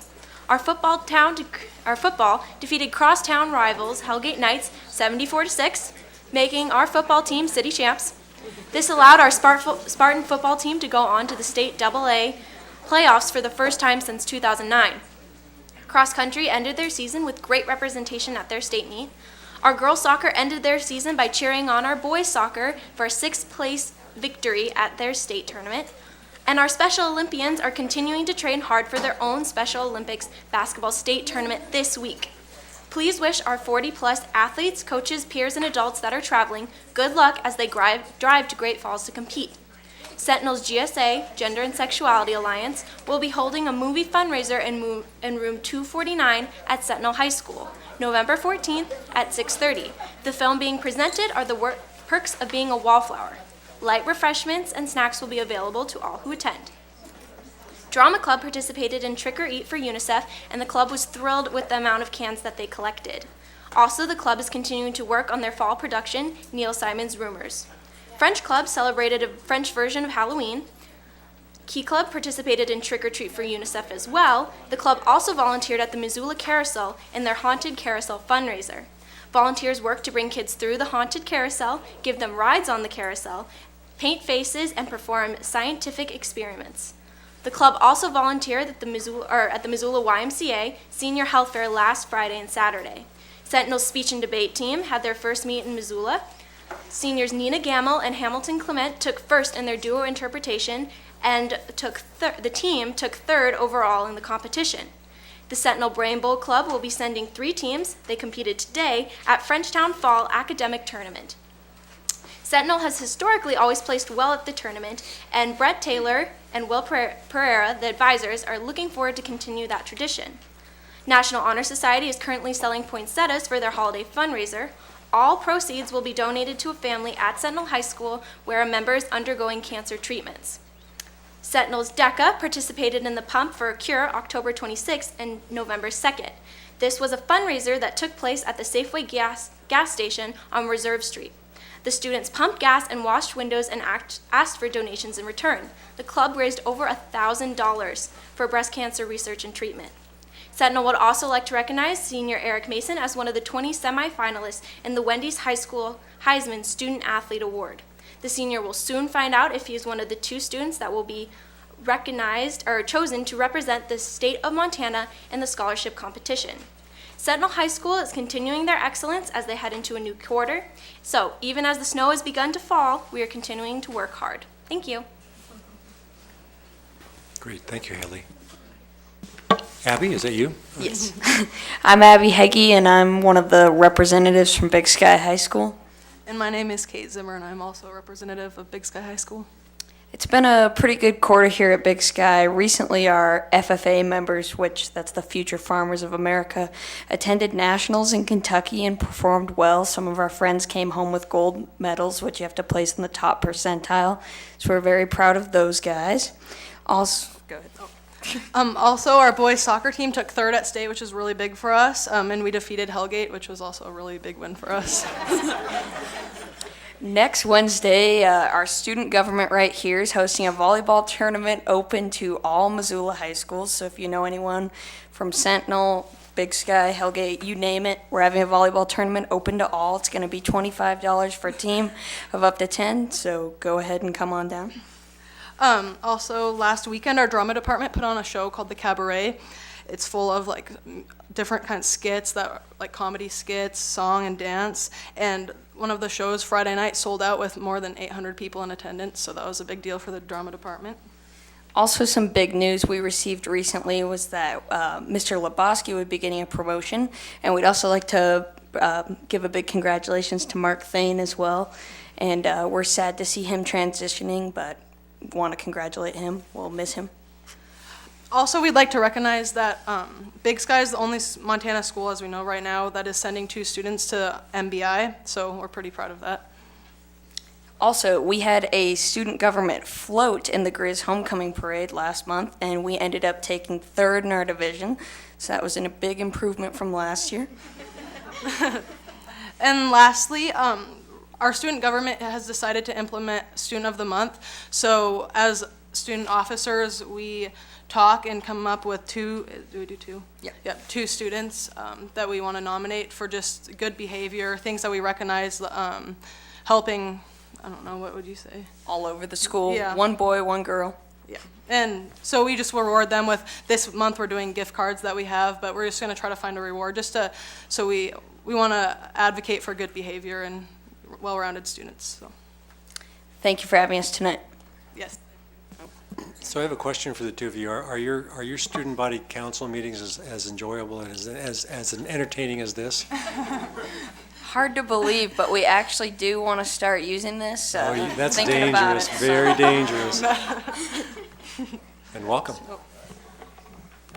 Good evening, I'm Austin Graff. I'm the standing-in representative from Hellgate High School, so I'm going to apologize for any informality I might have. Kind of stepped in last minute for Ethan. So a brief report. This month, this past month, Hellgate's boys soccer took 4th at state. Now our girls made it to state, which was really big for us, at least. The cross-country girls took 3rd at state, we've been constantly improving over the past couple years, so that was pretty tremendous. Our boys managed to take 4th. Speech and debate. At this last meet that we had in Great Falls, we had two members from Hellgate take first, Senior Jed Seren in his event legislative, and Hudson Terrio in humorous oral interpretation. We had quite a few members break through semifinals and finals, so that was pretty tremendous for us. In golf, our girls took third and our boys took second. We don't have any present reports on volleyball. And right now, we have the fall play, The Haunting of the Hill House. It opens this Thursday, and we'll be playing Thursday and Friday. We invite any community members to come and attend that. That'll be great. Our student government also participated or helped out at the Dragon Hollow Haunted Hollows. Can't talk right now. And really, that's about all I've got for you guys. Thank you. Well, great. Thanks for filling in tonight. Ms. Allen, you have Willard? Yes, sir. Unfortunately, Jordan Barham was not able to be here. I hope I do his report justice. Things going on at Willard Alternative High School program. Our fall trimester ends on November 26th. 21 seniors will finish requirements for a diploma this term. About 35 new students will take their place on December 11th in the winter trimester. We still have students on our waiting list for the spring term. In preparation for college application week, that's this week, October 29th, 17 students, that was the week before, sorry. 17 students went with Bonnie, our counselor, and Vanessa, our flagship coordinator, on a tour of the Missoula College and the main campus of the University of Montana. Then this morning, seniors at Willard had an assembly with two groups of panelists. The first panel was former graduates of Willard who are now in college. The second panel was led by Susan Hay Patrick, CEO of United Way of Missoula, and included 4 other local businessmen and women. Tomorrow, our seniors will complete a college application. Almost every senior at Willard plans to go to college one way or another. We are really grateful to Ms. Susan Hay Patrick and other speakers for coming to Willard to share their stories. On November 26th, the entire student body will participate in prejudice reduction, violence prevention training held by the National Coalition Building Institute, or NCBI, to their friends. That was me ad-libbing. On October 25th, Willard Able, the American Indian Business Leaders students, along with members from Big Sky and Hellgate, put on a Halloween haunted house fundraiser event. This was held at C.S. Porter Middle School. It was fun and a scary night for all. In a related item, the flagship program and students in Carolyn's classes collected 256 pounds of food for the annual Missoula Food Bank Trick or Eat. Also with a Halloween theme, on Friday, November 1st, the Willard yearbook staff held their first fundraising event of the 2013-14 school year. Fright Night was a family-friendly night for the whole community. The yearbook staff and other Willard students worked really hard to provide an entertaining night filled with games, movies, and children's activities. Gwen's art class traveled to Zootown Community Arts Center to make glass beads. Zootown Arts has really been a good partner for Willard art students, and we appreciate all they have done for us. Our Grow With Us garden class has come up with a variety of healthy recipes to make tasty muffins. Food Services may incorporate one of our recipes in school menus. They plan to have a school-wide taste test before Thanksgiving. The Got Wilderness history class traveled to the Randolph Moon Homestead last month. With the help of U of M art students, our students will be carving block prints to make greeting cards as a fundraiser for the homestead. These prints will be on display at Willard on First Friday, December 6th. If you're a regular First Friday attender, please join us and view the prints and other Willard artworks. Thank you, Ms. Allen. Sounds like you were actually there. Appreciate all your reports. It's very much appreciated. Thanks. We're going to go back on to, I'm sorry, Trustee Beers? Haley, the movie night, what room was that in on the 14th? Room 249. Thank you. Trustee Holland? Oh, I was also wondering, since 7A involves even younger students, it appears that's, I was wondering if we could deal with both 6C and 7A, since I think there's other unless there aren't any other students, but it's student recognition, so I assume there were. Is that? 10-year-old here. We Yeah, do? Okay. Right, and so. Okay, sorry. Thank you. for That's that. what I've been trying. Gotcha. Thank you. Appreciate it. Is that with the board's agreement? Okay, then we'll move on to 7A, Mr. Thane. Okay, and if I may take liberty for just a moment before we get to 7A. Before Kate Zimmer escapes the room, you know her obviously, Kate Zimmer, as a student trustee and co-student body president. What you may not know about Kate is she's an outstanding athlete and has been highly recruited. She took recruiting trips to the University of Missouri, to University of California, Santa Barbara, to University of Wisconsin, and tonight she's sporting an LSU Tiger shirt, and she has just verbally agreed to swim competitively at Louisiana State University starting next year. So congratulations to Kate.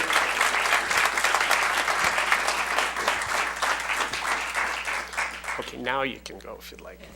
It says I've thoroughly embarrassed her. Tonight it's my pleasure to introduce Megan McNamer from the Missoula Writing Collaborative. For the past several years, the Missoula County Public Schools have had a relationship with the Missoula Writing Collaborative. And about 2 years ago, we formalized that relationship so that all students at certain grade levels would have the opportunity to participate with the collaborative. And we focused on 4th grade. We're working to expose students to some opportunities to write, to have an opportunity to work with professionals in the field, and to bring to the classroom the experience of those professional writers so that students understand the opportunities that are before them, as well as have mentors in the community, particularly arts community, who can help support development of their writing. So with that, Megan is going to do some introductions tonight, and we'll have a brief presentation. So, Megan. Thank you, Mark. And thank you, Dr. Apostle and trustees, for giving us this time to tell you a little bit about our program and also have a few of our students share their work with you. I am Megan McNamer. I'm the Executive Director of the Missoula Writing Collaborative, and Margie Goodburn is the Project Director. She's handing out some materials. Since 1994, the Missoula Writing Collaborative has brought creative writing to over 30,000 children, teaching them the value of curiosity, imagination, connection, struggle, and play.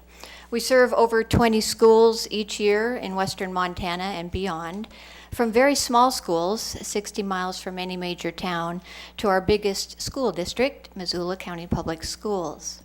And this is the district where this program began. This year in district classrooms, we're providing 780 hours of creative writing teaching in various classrooms from 3rd grade through 12th. And we're especially excited about a new residency added at Sealy Lake High School, where poet Chris Dombrowski will collaborate with teacher Lori Messenger and her students on 60 hours of nature writing projects. If we figure an average classroom size of 25 students, Missoula Writing Collaborative teaching in the district this year will amount to 19,500 Missoula Writing Collaborative writer-student contact hours. And these are hours devoted to learning to write originally, competently, and critically with cultural awareness and most especially maybe artistic joy. Recently, through a National Endowment for the Arts Our Town grant, we've taken Missoula Writing Collaborative teaching outside, into the streets, up the mountains, as students explore the urban and wild places that are uniquely part of living in Missoula, and they're places that they call home. Our community partners in this emphasis have included the Watershed Education Network, the Montana Natural History Center, the MPG Ranch, to name a few. And we're very grateful to Missoula County Public Schools for partnering with us in this Writing Lives in Our Town project by providing funding for creative writing teaching in every 4th grade classroom in the district. We are here tonight to thank you for this support. Young writers in our program are introduced to great literature, and they are taught directly by professional writers living in this community, people who have made creative writing their life's work. Many of these writers studied at the University of Montana, and young adults who once had our creative writing program as kids are studying at the U now, and some are returning to their childhood schools as teachers themselves. In classrooms, after-school programs, weekend writing workshops, workshops at youth homes, urban outings, wilderness excursions, museum visits, and at our summer camp, Words with Wings, held on the, that's kind of hard to say, Words with Wings, held on the University of Montana campus for 2 weeks each summer, students gain the competence and confidence to evoke, provoke, challenge, and inspire on the page. They see their original writing published in anthologies. Every child in our programs becomes a published writer. And they share this work at public readings, in school gymnasiums and libraries, at bookstores and art galleries, down by the river, even at bus stops. We've had several readings at the Mountain Line Transit Center to celebrate our Poetry on the Bus project, in which student poetry is displayed on city buses. And to get up and read your stuff before your family and friends really does take courage, no matter how friendly the audience. Our students are taught to be supportive of each other's creative efforts, and often surprising things happen. Some students who might hang back in their social worlds in this setting shine, and academically, for some students, it is the one thing that opens the door. Students soon realize that their greatest material consists of the details, simple and profound, of their own lives. They connect this to the experience of others, and become curious about facts connected with any number of things, from what it might be like to live in a faraway country, to the density of an eagle's bones. Young writers move easily from paper and pencil to media technology to keep the words flowing. Recently, students at C.M. Russell Elementary in Missoula exchanged poetry with kids from El Castillo, Nicaragua, via a Skype exchange in English and Spanish. And we're making some exciting plans to extend this project to include migratory raptors who go back and forth every year in couples and presumably bilingual, I don't know. But we will be collaborating with the MPG Ranch on that project. Creative writing is one important way to help a person become fully awake to the world, and students in our program see a world that is big and full of possibility. Missoula Writing Collaborative teachers often say that their students help them come alive. Through creative writing, these young kids, almost without realizing it, participate in civic engagement and environmental stewardship. Writing creatively means asking big questions. What is this earth? Who am I on it? And attaching these questions to particular tangible details. These details might be profound, or they might be playful. Creative writing can result in a story about the love of a parent. It can express worries about the planet. It can remember favorite places. It can be a way to mourn the loss of a friend. Or it may be something as pleasurable and simple as a description of a butterfly, like this poem by Emmeline, age 9. Oh, butterfly, you're a jellyfish as you weave in and out of the clouds. You're paint on water. You're a coral reef. You're a tall tree. You're a feather drifting in the breeze, a bush on each wing, a pattern, a spring. Beautiful butterfly. Paying attention to simple things helps anyone develop a poetic sensibility, and a poetic sensibility opens up the world. Suddenly, poetry is everywhere, and when it comes to enjoying this wealth of experience, each child is as potentially rich as the next. Thank you for supporting this important skill and essential art. I'm very pleased to introduce to you 2 students from our programs. They were invited to read their original writing at the TEDx Montana night that was in September, and they will share it again with you tonight. They are Alyssa Taylor, who's a 15-year-old Hellgate High School student who has been in different Missoula Writing Collaborative programs since 3rd grade at Paxson, and David Bauer, who studies at Hawthorne School, and also both of them have been students in our summer program. So Alyssa and David, It's all yours.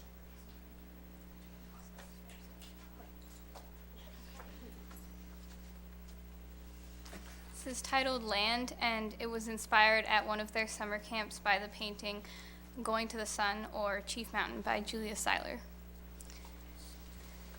The land feels different. In all the neighboring pockets of universe, you hear the wind, taste the dust, and know the big space. The land feels different. In all the next door pieces of universe, colors are faded as if worn by time and thrown lightly. The land feels different. In this snippet of universe, you hear the stream, taste pure air, and know the closeness of the land. The land feels different. In this bubble of universe, colors are bright as if glowing with vitality and set down heavily. The land feels.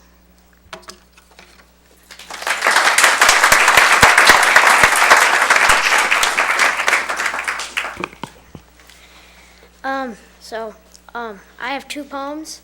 My first one's called Morning. There is a fresh atmosphere. This morning, birds chirping, fresh smells, eggs cooking, people sleeping. The beautiful morning. My next poem is called Air. It's an acrostic poem. Alone in the dark, inside the old dusty box, reading the forbidden book.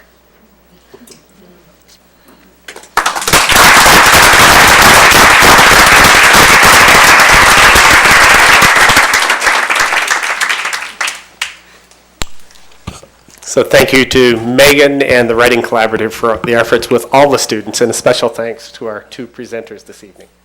Yes, thank you to Alyssa, thank you, David, and Ms. McNamer. Thank you very much for what you do and all the folks that you work with who put in these many hours of obviously work that pays off pretty substantially, so thank you so much.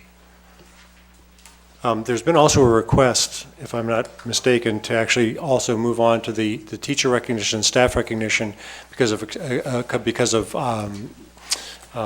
responsibilities they have as well. Is that not the case? That we move that up, that we also move that up just so we can get people out who have other really major requirements of their day. So I wonder if we can do that. Ms. Allen, is that you? Yes, sir. I would like to take this opportunity. Most of you know Jane Bennett as a very organized, intellectual, instructional leader. Jane has a previous life. In her previous life, she was an athletic director. Many of you don't know that. And she is being recognized by the Interscholastic Athletic Administrators Association Hall of Fame, class of 2013. And I'd like to introduce our very own Jane Bennett.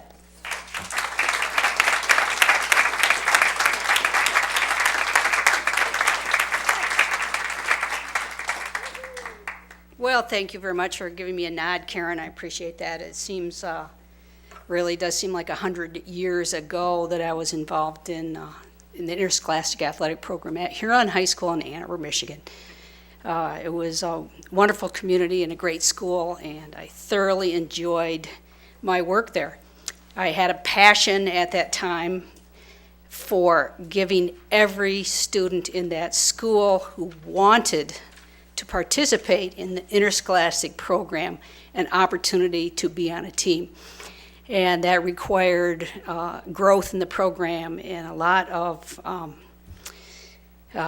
dollars and a lot of energy. And how do you get that in a community? Well, I had no idea when I became a high school athletic director how to make that happen, but I joined the national association that Karen mentioned, and from them, the giants in the field, I learned a lot about the profession and how to do it. And eventually I was in a position to give back to the association. So I'm grateful to them and to my former school and for the opportunity to join some really fabulous people in their Hall of Fame. I think it's a pretty cool honor. But make no mistake, as much as I enjoyed and have fond memories of my time there as an athletic director, I take great satisfaction in my work here with the staff and students at Willard. So that is my calling now. Thank you.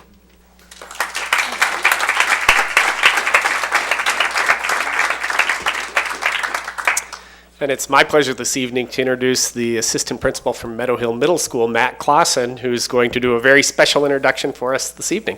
Matt.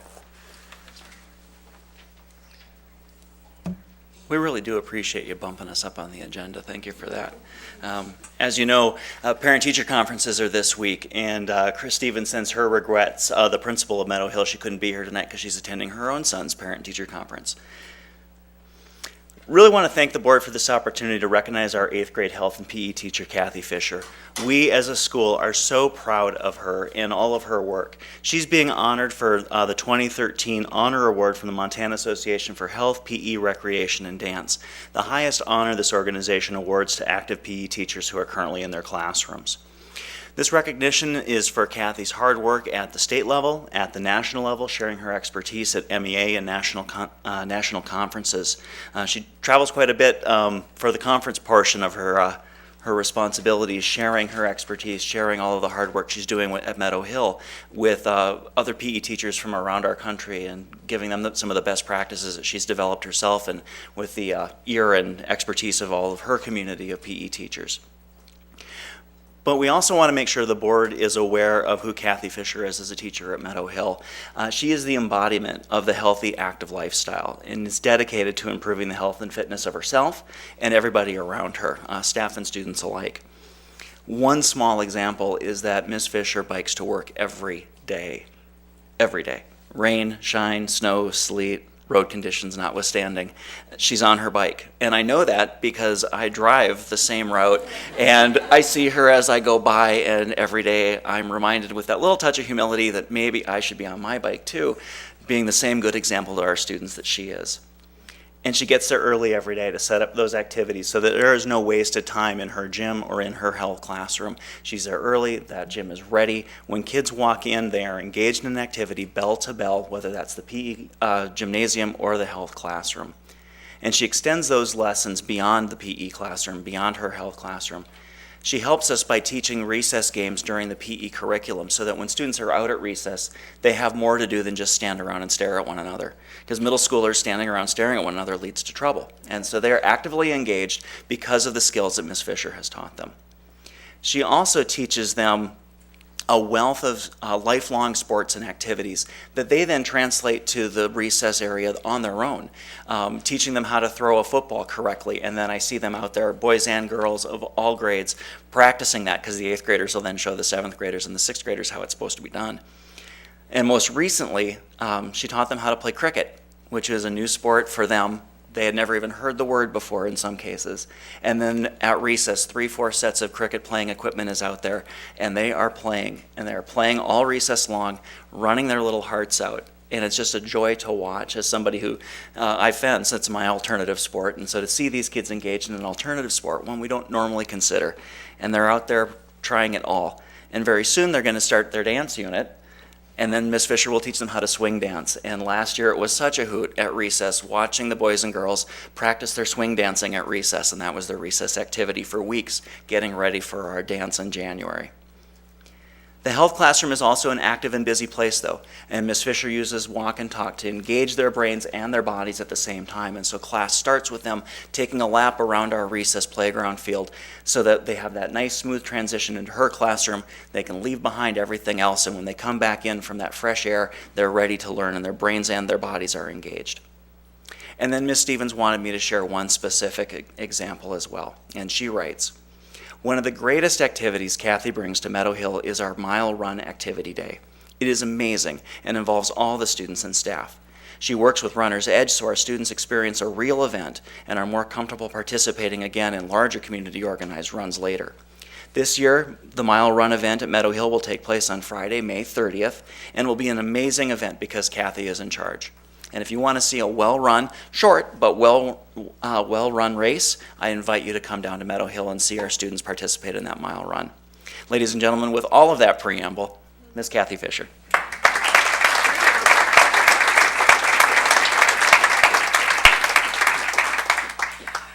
Actually, we're going to open a mile run this year to a community event, I think. So if anyone just wants to come down and walk, run, or crawl, which is what most of us do, you're certainly welcome. I would like to thank Missoula County Public Schools for always supporting me to be able to go to district, national, and local conferences because you have to pay for your professional leave and for subs. And that's a ton of money. So I do appreciate that. And the other thing that's been great about Missoula County Public Schools for my career is offering me a tremendous amount of role models from the staff at Rattlesnake, the former Rattlesnake Middle School, who taught me that we don't teach just curriculum, we teach kids, especially Janice Bishop can be really a tribute to that emphasis, to Lisa Hendricks bringing in standards-based grading and looking at standards-based grading in a totally different way to look at not just teaching kids, but seeing if they learn, to the MBI curriculum, to also supporting the Healthy Child Summit, because just like we heard for mental health and mental wellness, for adults and for kids, being physically active is so important to that health and mental wellness. So we have all sorts of good things in place for our kids and our staff to become, you know, a high achieving school. And the great thing about physical activity is we have all those people already here. It doesn't cost any more, and we just need to keep those dedicated professionals in place to help keep growing our health enhancement program. So I thank you guys for supporting our health enhancement program and for professional development and letting us go. Me take a week out of school to go and grow it, but this year it's going to cost you nothing because it's during spring break. So, and thanks so much.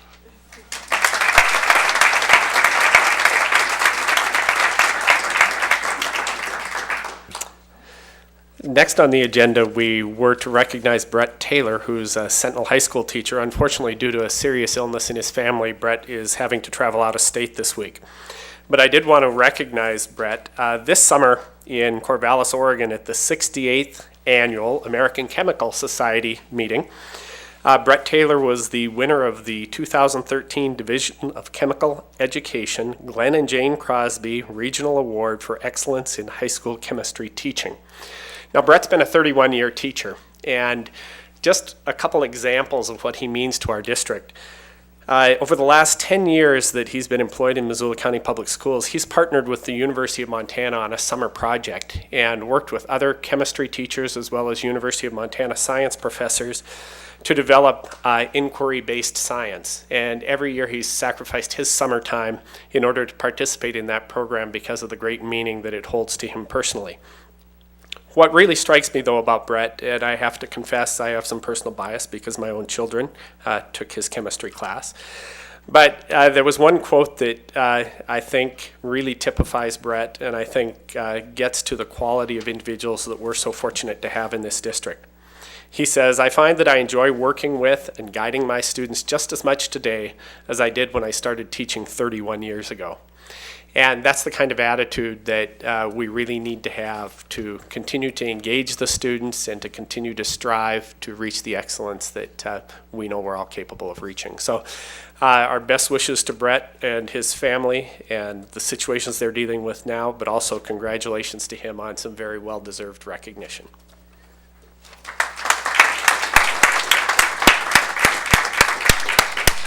I have the pleasure of introducing Becky Sorensen, the principal at Hawthorne Elementary, and she will introduce Michelle Reardon and describe a little about a very important recognition that Michelle has received recently. And I do just want to say that Michelle is a leader in that upper elementary group. Michelle's a fourth grade teacher, and she's a science leader, and we so appreciate Michelle and the teachers that she works with. Well, I'm thrilled to honor one of our outstanding teachers at Hawthorne. And like Karen just said, Michelle is a leader, not just in science, but in all areas. She's a member of our school leadership team and has been instrumental in implementing professional learning communities at Hawthorne. She's on the Common Core State Standards leadership team in our school and has done lots of work with our staff so that we can implement the new standards. And knowing the standards is really important to her. I know that over the years, she has worked with the naturalist through the Montana Natural History Center, working to not only implement the activities that they offer in the Naturalist in the Classroom program, but also align those activities to our standards so that our students at Hawthorne and the students across Missoula have activities that are engaging and relevant. They go outside, but they're very rich academically. The children at Hawthorne have the opportunity with Michelle to go outside, rain or shine, fall, winter, spring. I think they had the coldest field trip last year that they've ever had. It was about, what? It was a couple years, it was like 5 below. 5 below, but they went. They went out in the field when it is cold, when it rains, when it's hot or sticky. They're out there learning about our area and the natural world. I have a picture that I brought of the Naturalist in the Classroom program, and I also wanted Michelle to bring the award that she received because it's very unique, as she was one of the Natural History Center Educators of the Year. So, Michelle.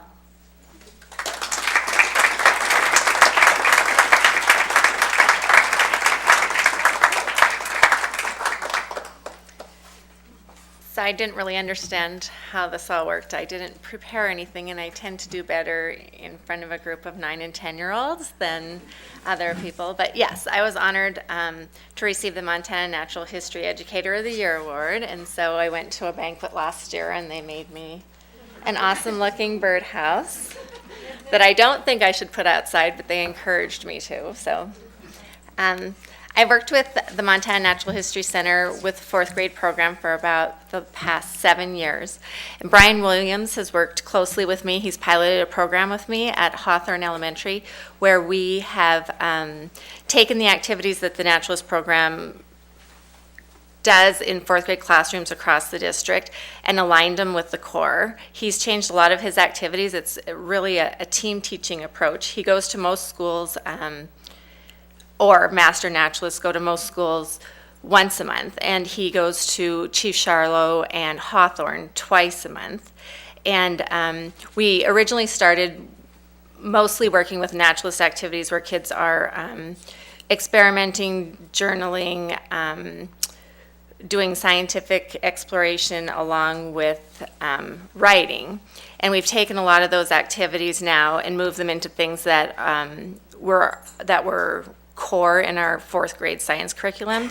So we work a lot, like this week we're working with testable versus researchable questions, which is something that we're going to work with in our curriculum anyways, but we're just taking it into what the naturalist is doing with us otherwise. We are working on structure and function.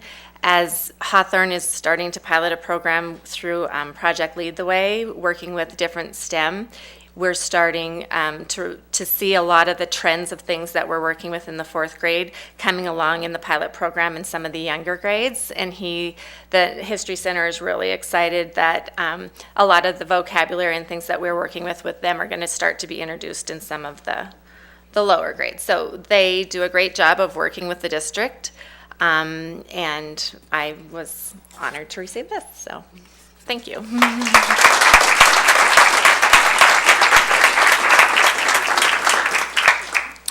Becky and Michelle did such a nice job. I did just want to call your attention to the fact that in your agenda, it also lists Jennifer Carlson and Susie Graham, who are 2 4th grade teachers at Chief Charlo.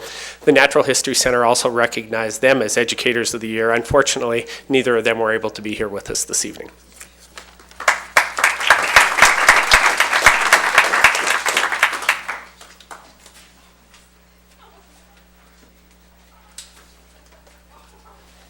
pardon me, I'm running up here, to introduce Principal Lisa Hendricks of Hellgate High School, who's going to share some important recognition of 2 great teachers at Hellgate. Thanks. Thank you, Heather. Good evening. I'm standing by myself. It is parent-teacher conferences. We were expecting that they wouldn't get through in time to be here tonight, but as it turned out, they probably would have made it. But I do want to recognize Renee Connor and Patty Hickson. They recently have been awarded the KECI Golden Star Teacher Award, and I can't think of 2 teachers who are more deserving. They truly are stars. If you're not familiar with their claim to fame, it is known at Hellgate as the Block. That's it, just the Block. That's all you need to say. It is a double period class. The 2 of them co-teach. It is an honors English class and an honors modern world history class. Today, for instance, we had, I would say, approximately 15 students come over from the University of Montana that are here on exchange from countries all around the world to share and exchange, to spend that 2 hours with our students today. That's just a drop in the bucket of the curriculum that these two amazing teachers bring to their students. They are routinely referred to by parents and staff and students. Last year, our graduating senior speaker spoke of her favorite course, and of course, it was Renee Connor and Patty Hickson's class. This week, earlier, even Dr. Knapp said his daughter at Harvard was having a really difficult time narrowing down her major, and he totally blames Patty Hickson for opening up that world to her. They focus on global studies and all of the problems and possible solutions, and it is an extremely rigorous, very high-profile class at our school, and truly should be honored. So anyway, that's I want to honor them, but I also want to take, while I'm here, just a few minutes to say thank you to the school board to taking the time each month to recognize students and teachers. It truly highlights the quality of education that our students are getting here at Missoula County Public School. I know it's 2 hours in, but to take the time to do this and to just recognize the many, many good things that we're doing, I just want to thank you for your time. And not just on Tuesday nights once a month, but for what you do, for the time that you put in for our school. And I know for most of you, you have your full-time jobs and you still sit here and do that. You make many meetings throughout the month. So I also want to highlight you and thank you for your work. We appreciate it very much. Thank you.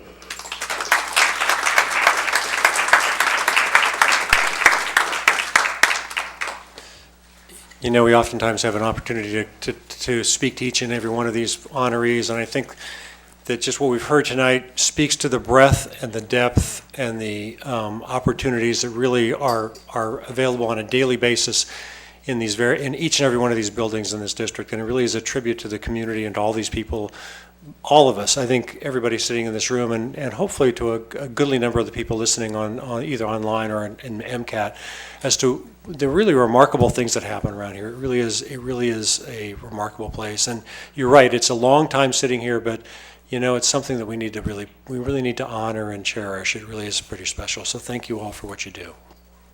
We're going to try to get back on agenda, I think, and that puts us back to 5C and the facility strategic plan. And Nick, there he is here.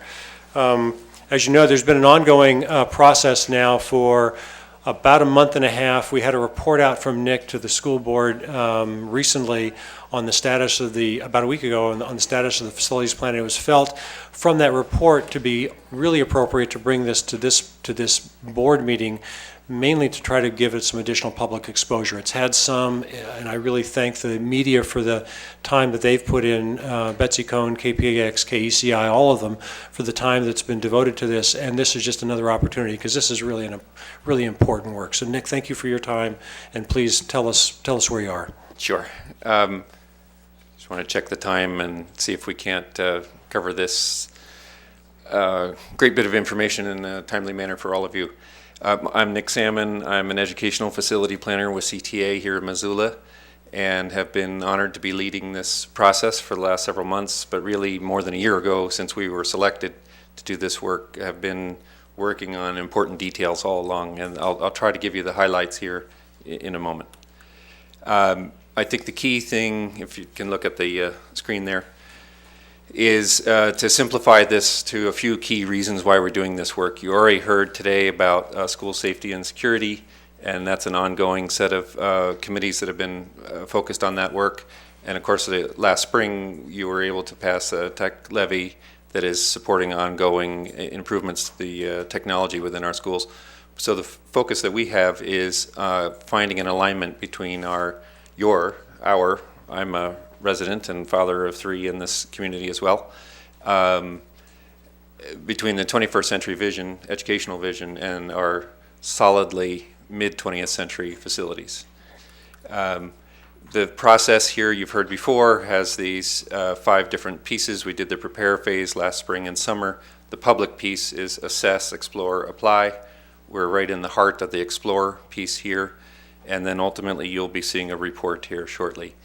I wanted to just remind you of all the people that are involved in this, from the school district leadership team, who are also members of the steering committee, about 35 people in the steering committee, and then more than 100 people that are part of the education innovation teams that when we do the district-wide conversations that expand to 225 people when we do the week-long efforts, and of course all of you as trustees. But all of this work is being done in the context of our community. And I write optimistically 100,000. I mean, I think the reality is that there are many more than 100,000 people who are invested in the outcomes here, because people around the state are looking at what we're doing and around the world, as I share the work that we're doing here with people I work with elsewhere around the country.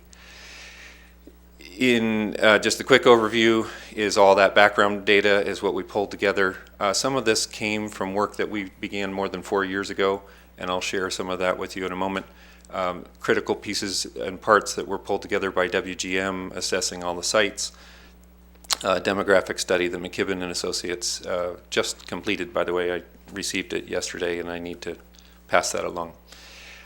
So what have we learned so far? An awful lot about the condition and capacity of facilities, what your bonding capacity is, what's going on with enrollment today and in the future, and then again, detailed information about the sites, buildings, etc., leases, all the rest.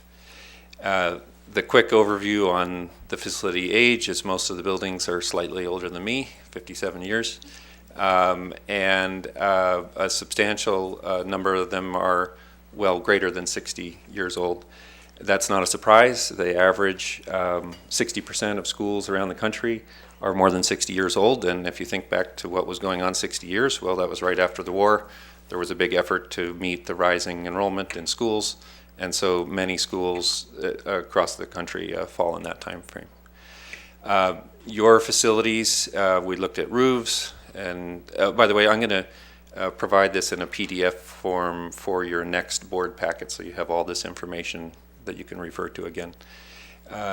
But looking at all the condition of the roofs, all this information came from work that we did with Gary Bocek 4 years ago. He and I walked every single square foot of your 1.8 million square feet and all 1.3 apparently square feet of roof. Looked at every boiler and evaluated their condition and again, where their condition begins to impact your ongoing facility budgets. And then as well, looking at the energy use. We have a large number of buildings that are doing very well, but we also have an awful lot of buildings that are using energy at a very high rate and consuming an awful lot of your annual $2 million bill for utilities. And there they are, those $1.9 million in energy costs. And in 2009, we also identified about $400,000 of energy savings that could be achieved, but it comes at a pretty big price tag, as you'll see in a moment, to achieve that. So if you were to have to replace every single square foot of facilities within the district, you'd be spending more than $400 million. That's their current value, replacement value. and you have about $65 million of deferred maintenance as well as energy projects. So not all of that is roofs that need repair and boilers, but projects that could improve and help you save money down the road. I went back and looked at what that was in 2009. It was 62 million. So inflation hits us, 11% inflation in the last 4 years. So the cost of things is rising in spite of the fact that you've taken a number of items off the list. And boiler replacements at Lewis and Clark, Willard, et cetera. So another key piece is looking at the enrollment. We're seeing a rise in enrollment that began more than 5 years ago. We're going to see 5 more years of increase in the elementary years. That 10-year cohort moving through the schools is what is leading to eventually exceeding the capacity of some of our buildings. Peak enrollment in the elementary years comes first, and then it rolls into the middle and high school years as we move on. Another key thing is 50% of our high school enrollment comes from the 11 K-8s that feed into our schools. So that's an important thing to keep track of, is that what's happening outside of our elementary district has a big impact on what's happening within our high school district. We tried to quantify where we were today with buildings in regards to their capacity and at what point in the future. So the far right column with all the colorful red, green, or yellow illustrates where we're either at or above capacity. That's the red or yellow. And then green, meaning that we have capacity in those facilities. So we're expecting about 900 more students in the next decade than we have today, and they will hit in various ways at various times within our elementary, middle, and high schools. I guess the last key thing is that we want to make sure that we're maintaining some flexibility over time. We don't want to put you in a position where you meet a need and then can't respond to future change over time. We also looked at the bonding capacity.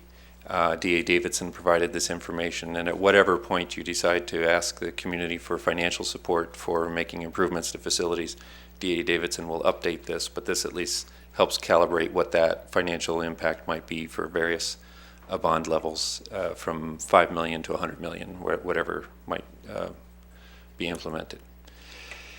I mentioned that WGM did a detailed analysis of absolutely every site that is in district ownership. I'll just share a few of them. Like I said, there's 32 of them. Every single middle school, high school, elementary school, parcels like the 6th Street Administration, the Casa Loma property across the way, Mount Jumbo, Duncan Drive, and then properties you've never heard of, or very few have ever heard of. The 55th Street property, this is Whitaker, and this is a gravel road. And by the time you get to this parcel, you can almost touch Chief Charlo. That's how remote that parcel is. In Linda Vista, like a piece of Neapolitan ice cream, you have the parcel in the center. The city got the accessible one off of the street system. The county got the one off of the neighborhood street system, and you got the inaccessible one in between. So we went to every single one of these sites this summer, but again, WGM put those pieces together. From the work we did in 2009, we have detailed information about every building, the size of absolutely every room, the age of every roof, all that kind of thing.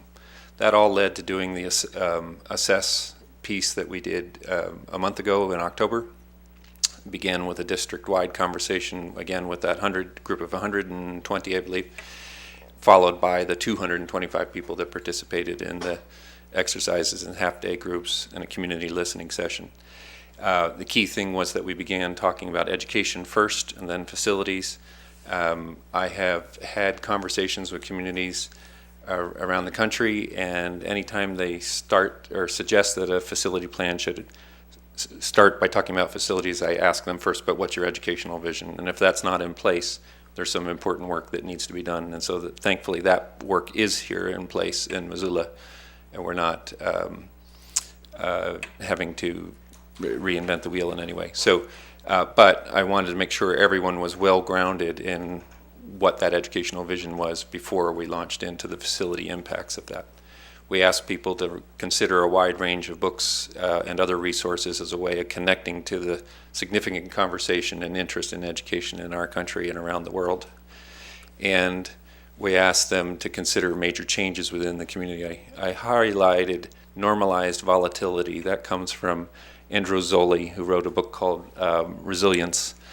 And when he was speaking in Indianapolis in September, he said, anyone who thinks that all we need to do is wait for the world to return to what it was 5 or 10 years ago is going to be challenged to survive.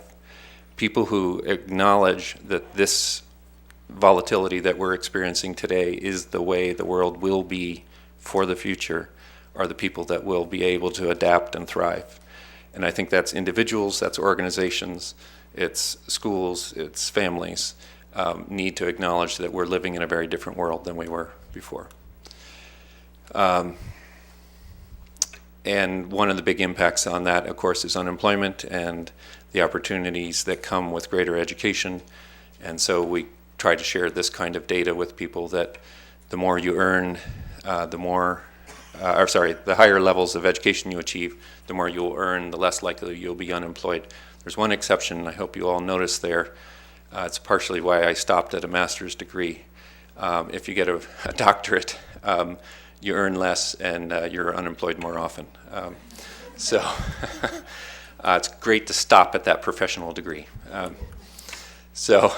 Apologies to those of you, my sister and others that have doctorates. So, and you know from the work from that you did with PCG on the educational vision that these core skills of creativity, collaboration, communication, and critical thinking, the 21st century skills, are wrapped around core skills of math, science, language arts, social studies, etc. And these are skills that the industries of the world today are seeking in people, and that's why they're being reinforced in schools today. So I'm not going to read all these, but these were the key insights from that assess phase that came from all those statements of people in the room and led us on to the explore phase that we just wrapped up last Friday, which is partially why you don't have this presentation in your packets today. Again, we did a half-day session district-wide, and then we looked carefully group by group and school by school to talk about a collection of interesting and inspiring images from around the world. So I'll just share a few of these. And they identified 13 schools that they thought were not only inspiring but highly relevant to what was happening here in Missoula and in support of the educational vision of the district.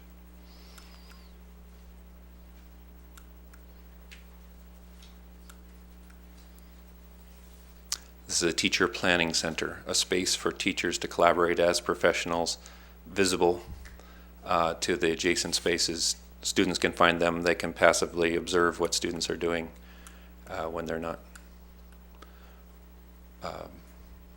not directly being engaged. Barn doors, simple ways of connecting and disconnecting teachers. Whoops.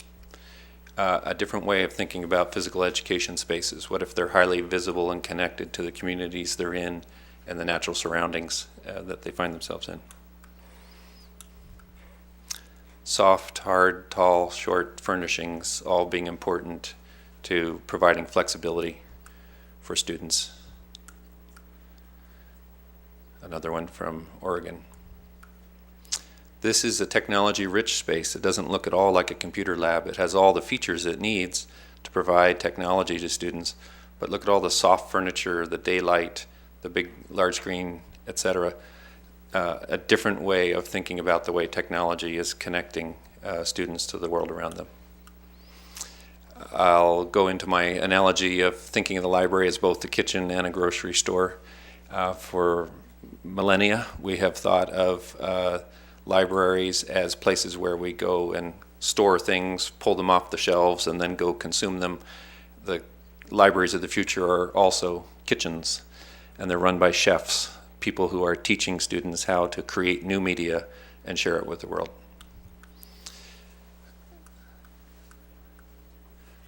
This was a school that was highly appealing to both elementary and middle school teams that looked at all the 52 different schools that we showed. And the primary reason was the ability for a group of teachers to share a collection of spaces, including breakout project technology spaces in the heart of their core learning areas. And just a few here. Going to school at a museum every day. This is the educational experience of students in Michigan at the Henry Ford Academy. Or at the zoo in Minneapolis. Going to school on the zoo campus every day. Or running a grocery store in New Orleans. Or spending half your day at a career and professional study space interacting with global companies who are interested in tapping the intelligence and creativity of students. Fine arts focused school in Cincinnati that was a part of an urban redevelopment area, a K-12 school devoted to fine and performing arts. So here's a few hot off the press key insights from the work that we just did last week. I mentioned the 13 inspiring schools that folks identified as being highly relevant to what's happening here in Missoula. Here was another interesting one. We asked them to develop key building program elements that were focused on teaching and learning and not necessarily adopting kind of the old language of classroom, gymnasium, library, but saying what are the core things that we're trying to achieve in terms of teaching and learning in these spaces, and what would they look like in that regard. They looked at the draft guiding principles that were developed as a part of the first phase. They will review them again in advance of the final apply phase, because ultimately when we look at a range of options, we need to measure them against a collection of guiding principles that reflect the work the group has done. And then we also asked them to look at learning modalities and look at that interesting list of learning modalities that there were top 3 most effective: project-based learning, interdisciplinary learning, and one-on-one with a teacher and student. Elementary, middle, high, those 3 consistently came up as the top 3. And then we asked them to develop a preliminary program based on understanding how many students might be in a school in their part of the community, and compare that to Wyoming, Ohio, Massachusetts, and we're currently working on trying to illustrate what it is that they said.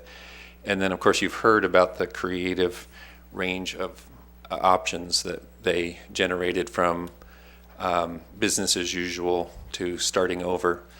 I think we can say that Missoulians are certainly creative lateral thinkers. We asked them to explore a range of options, and they did.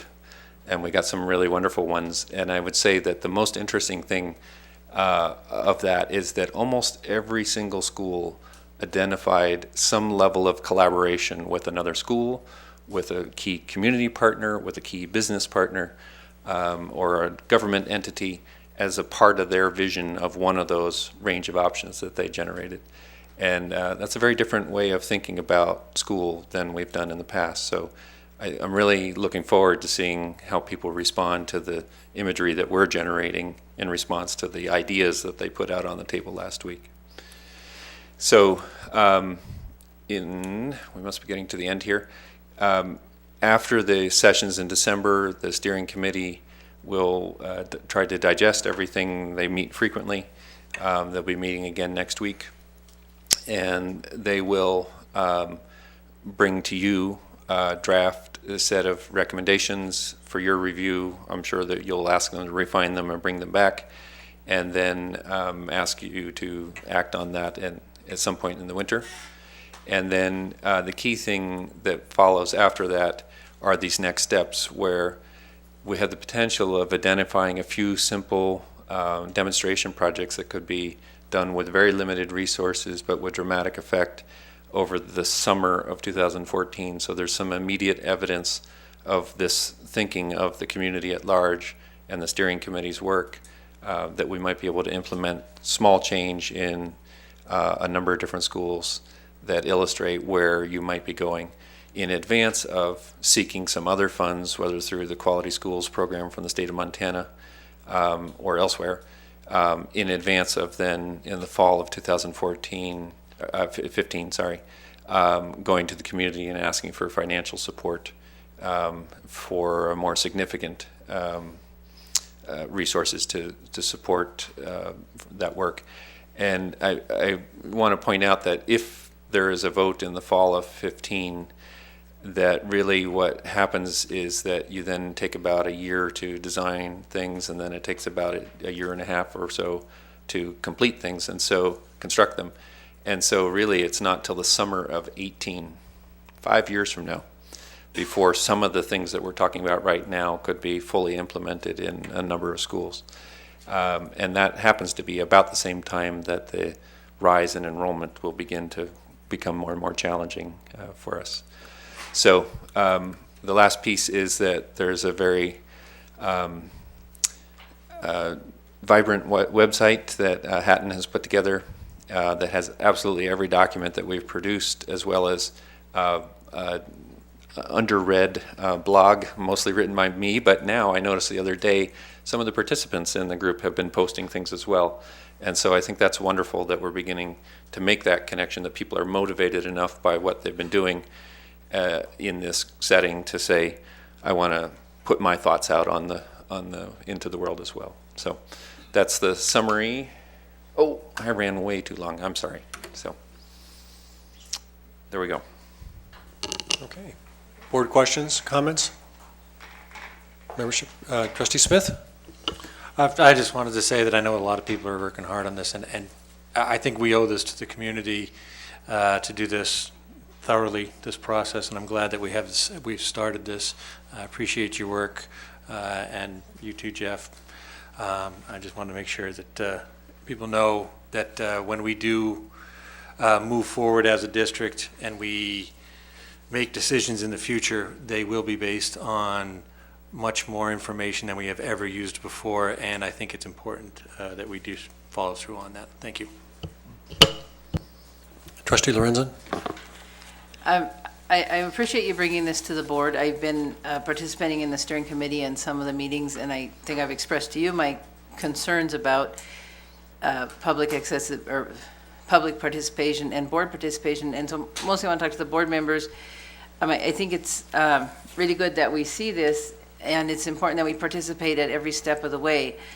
And I'll be frank, my biggest fear is that at the end of this, there will be a report. And people come, and then things will start to happen to people's schools or to their children, and they'll come to us and say, I didn't agree to that. And we'll say, you did. You agreed to that by agreeing to this report. That's my biggest fear. And so I'm looking for confirmation. I read the minutes from the Monday meeting. I'm just looking for confirmation that when this is done, anything we're going to do to anybody's building or anybody's child will be enumerated, the dollars attached, and the board will have line item veto on these decisions. That's Can I offer? The information that you'll receive, well, you'll receive all the information, including all 7 options, but also the preferred options that the groups identify, as well as adjustments that I'm sure the steering committee will make. But ultimately, if you see an option that you feel is incompatible with the vision of the district, then you may say either this needs additional refinement, or option C is a more effective one for meeting our overall needs than option B or whatever. And you may also remember that the intent is to give you kind of 5, 10, and 15-year priorities. And you may say, the steering committee is saying that this is something we can wait to do 10 years from now, and we believe it's something we need to deal with immediately, that type of thing. So you'll have a lot of flexibility as to how you take the final products here and act upon them. And again, the value of the demonstration projects that you could do is it allows you to kind of kick the tires for a very low cost up front and say, is this an effective use of resources? Is it having a positive impact on teaching and learning in our schools, before we ask the community for substantially more money to impact other facilities. So all those kind of checks and balances will be in place at your discretion at any point. Trustee Smith? I just wanted to add, and just to clarify, I don't want to put words in Diane's mouth, but to the public at large, our job is to determine as best we can the way to move forward in this. And it's impossible to make 100% of the people happy with that.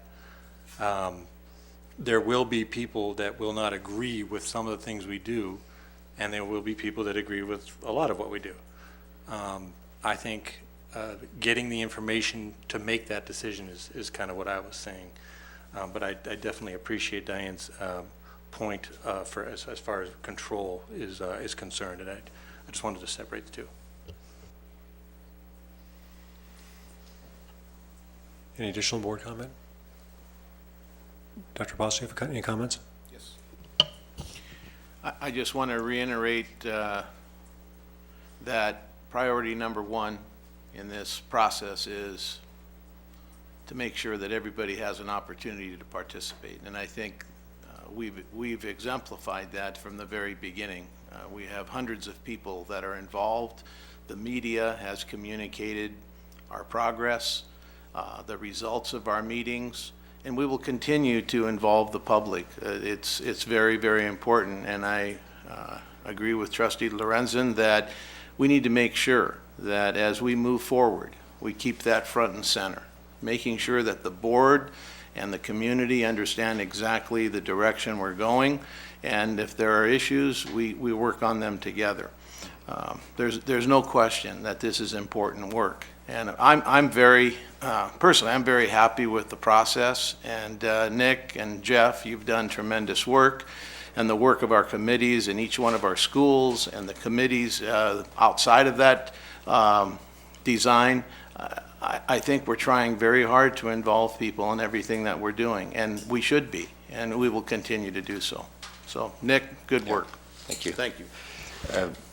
And I do this, my reach, I don't have a current passport, so my reach is from the Arctic Circle to Arizona, and from the shores of Washington to, I've worked in Rhode Island as well with schools. And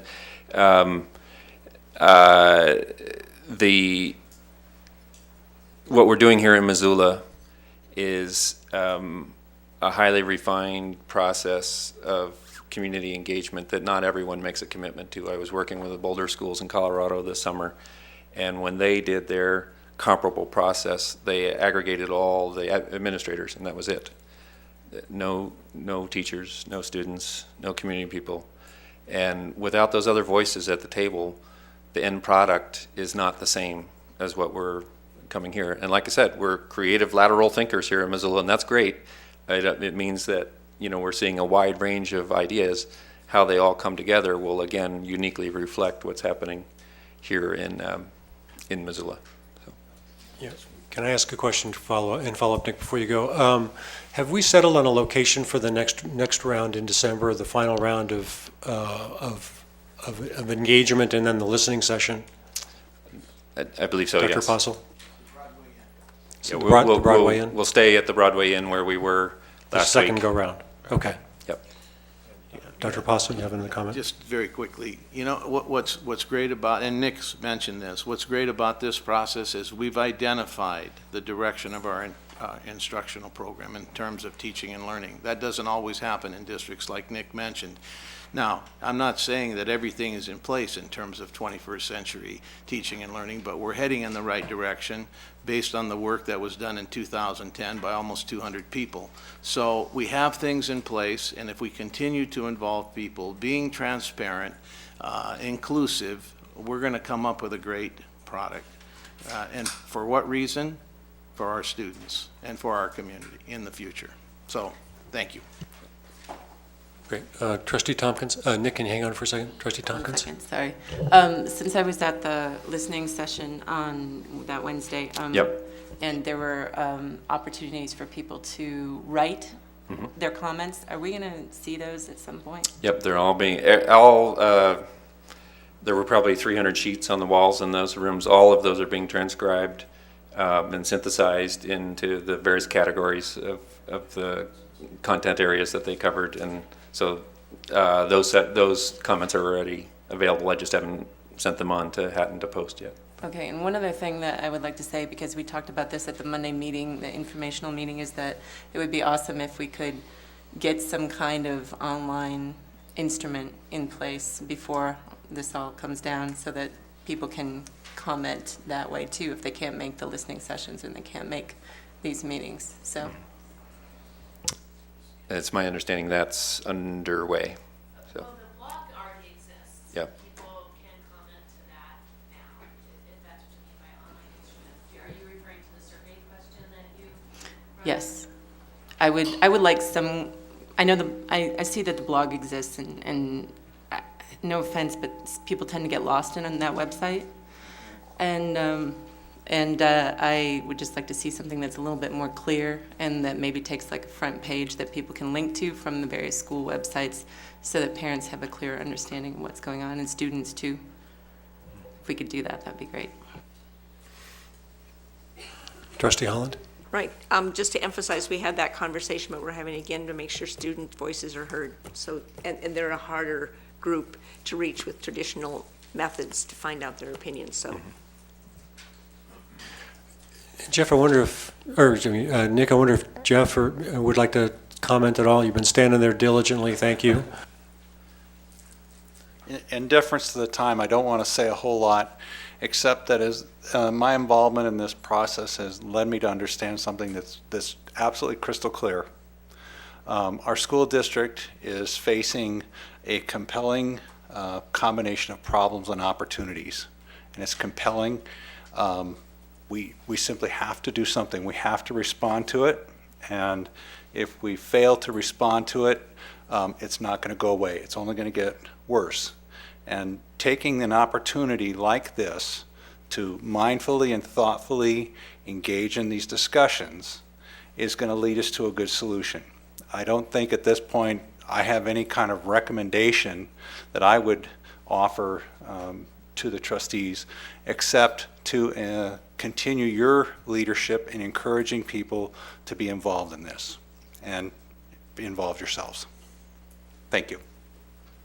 Thank you, Jeff. Nick, thank you very much. Thank you all and everybody who's been engaged in this. This has been an enormous undertaking, and it's not going to stop, as I think you've commented upon. We got a ways to go yet, but appreciate your work.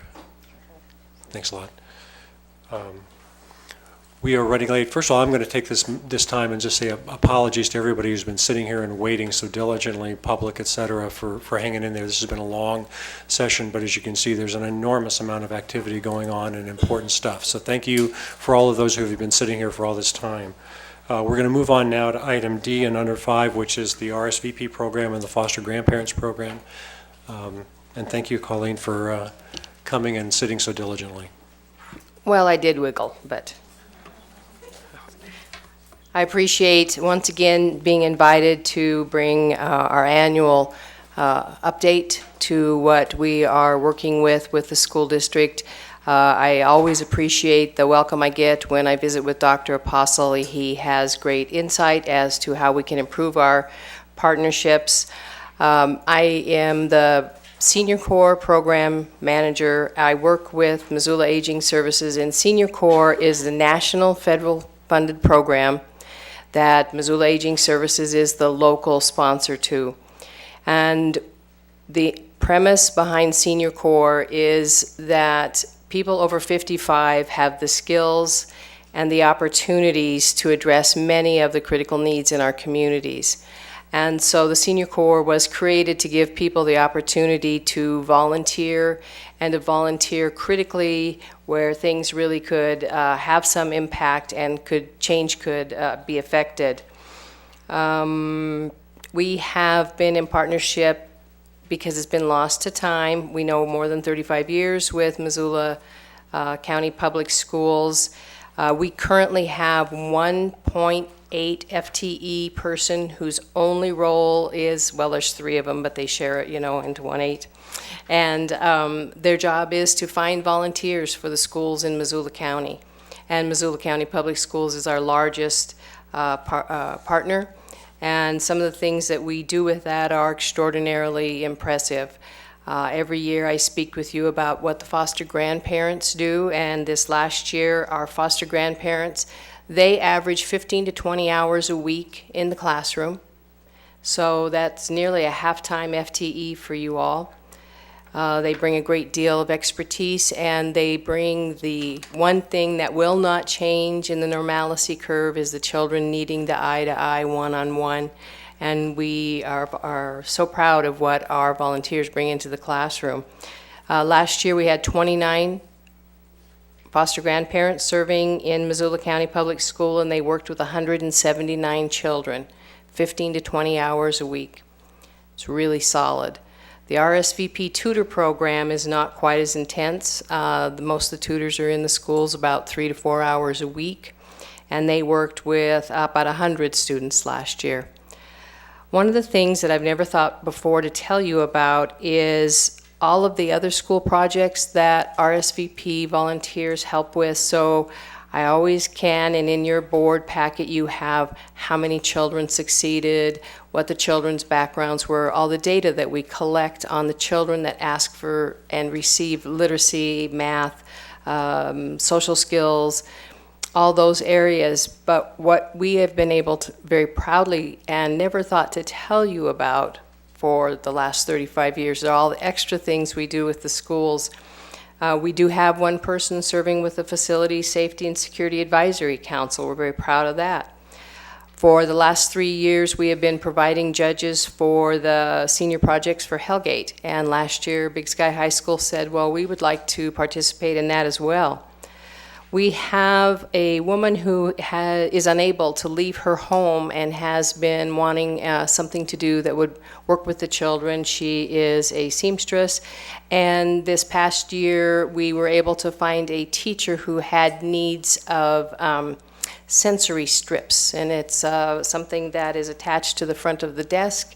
It gives the child something to touch, feel, in order to focus themselves right back into it. And so we've been able to bring in the skills of one person who is sitting home alone, feeling unable to participate, into bringing an amazing product into the schools that has been very successful.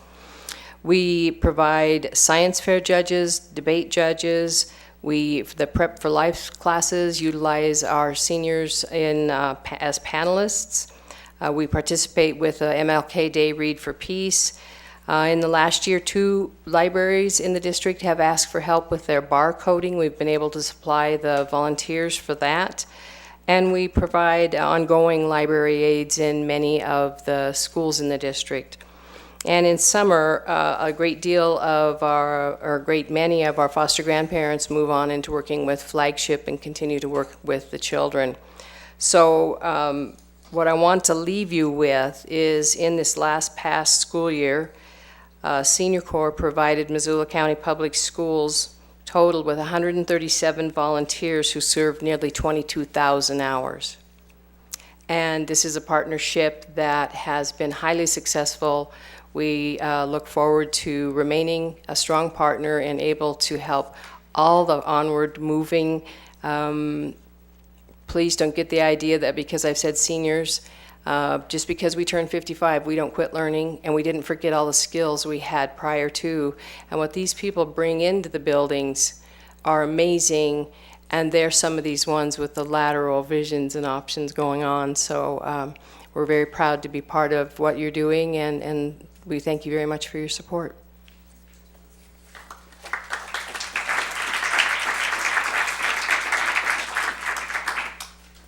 Colleen, thank you for that information. It is a tribute to this community that you are as engaged and involved as you are, and it really speaks to the value of education, the amount of community engagement, and I mean, for the dollars spent, tax dollars spent, the value of what's returned is pretty remarkable. So thank you so much. Thank you. Any additional board comment? Marcia, or Trustee Holland? I just wanted to say thanks, because I know at an earlier presentation you indicated that a lot of the day-to-day contact is at the lower grade levels. Yes. With foster grandparents, but just hearing what your volunteers are able to do with speech and debate, with senior projects, I mean, you're touching the lives of a lot of students, although it's in a different format. But I appreciate for hearing that information tonight. That was great. Thank you. One of the things that the young people have said with the Prep for Life with the panelists is the phrase was rocked my socks off, not knocked my socks off or rocked it, but rocked my socks off. Because again, we all have our stereotypes, and the people who do this most often do have gray hair, and some of them do use some objects such as a cane or a walker to walk into the classroom with. But when they can sit down and eye to eye and engage these young people with language and memories and activities of what they're doing in their lives, and they're thinking, well, I thought you all just sat around and played cards. So, Dr. Possel? Colleen, thank you for your leadership. I've personally observed the program, as you know, and it's a rewarding program for our grandparents and our students, and it's a program that we all believe in. Thank you. Thank you very much. When you mentioned believe in, my family is a family that has existed on volunteerism. And when my husband retired, he became an RSVP volunteer at Hawthorne School, and it has changed his life completely. He went from working in a sawmill, production work, nobody ever said thank you, and the other day he brought 32 happy birthday cards home from the children. And my third grade granddaughter and I were reading them, and one small child said, "Thank you for being a good adult." And this partnership is amazing.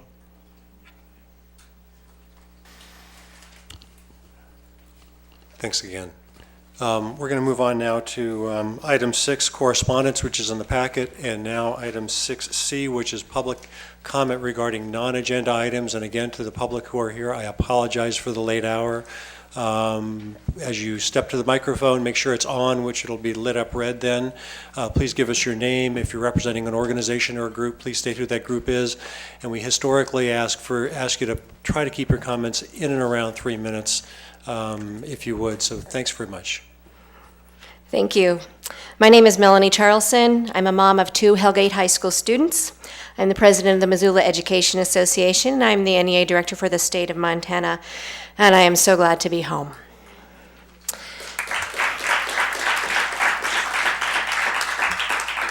Thanks.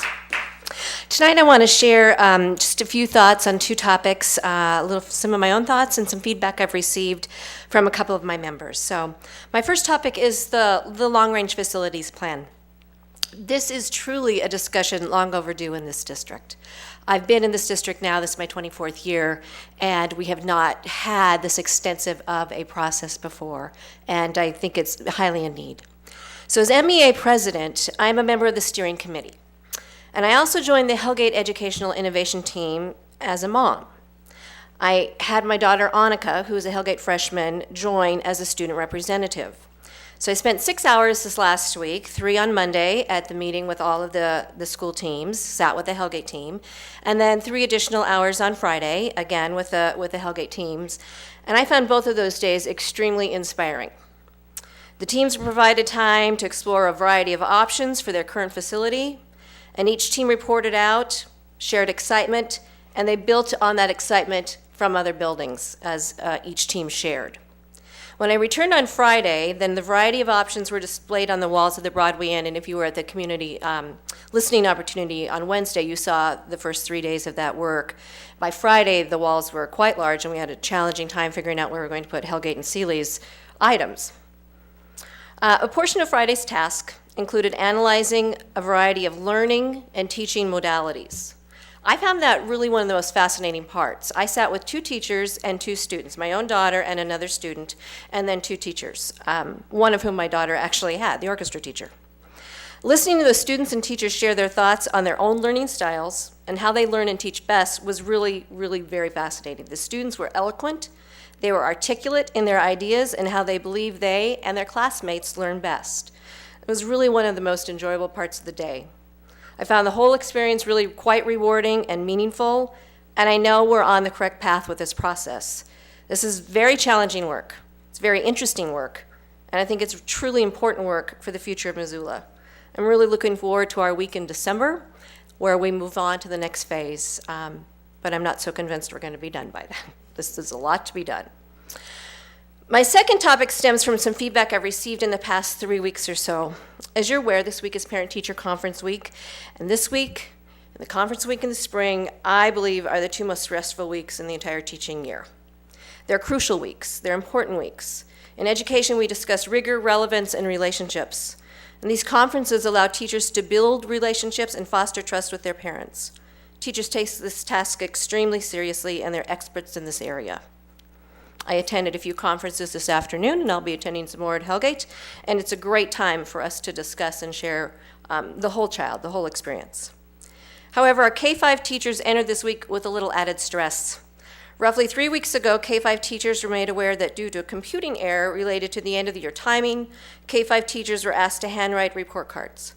The Q grading program was not talking to the new updated standards-based report card, so teachers must use available progress reports and then hand enter data into their report card. It's not a simple matter of entering a letter grade and an effort score. English language arts and mathematics each have multiple standards, which teachers must assess and provide a 1 to 4 mark based upon proficiency. It's a daunting task when the computer program is working, and it was a huge additional workload to complete by hand. So to assist myself in understanding this problem, I had wonderful conversations and very helpful conversations with both Mark Thane and a lot of NEPs, and I want to thank them for their time to help me understand the issue. Both of them are actively seeking solutions, including input from teachers, so we might solve this by spring. Mark, I asked for additional early out time for teachers, and I want to thank you to help. You provided that time to help them complete this unexpected task, so thank you so much for that. K-5 teachers have put in, as you can imagine, an immense amount of additional time to complete report cards so they may professionally present themselves and the district to parents this week. So I wish to publicly thank all of our teachers, but a special shout out to K-5 educators for going above and beyond. If you could also extend a thank you to our K-5 staff in your own unique way, I know it'd be much appreciated. Thank you.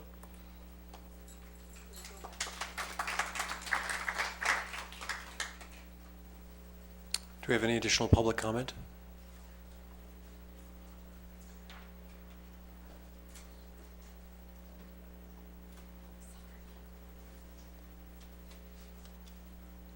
Hi, my name's Barbie Beaton. I'm a parent of 2 children, one in 5th grade at Lewis and Clark, one in 7th grade at Washington.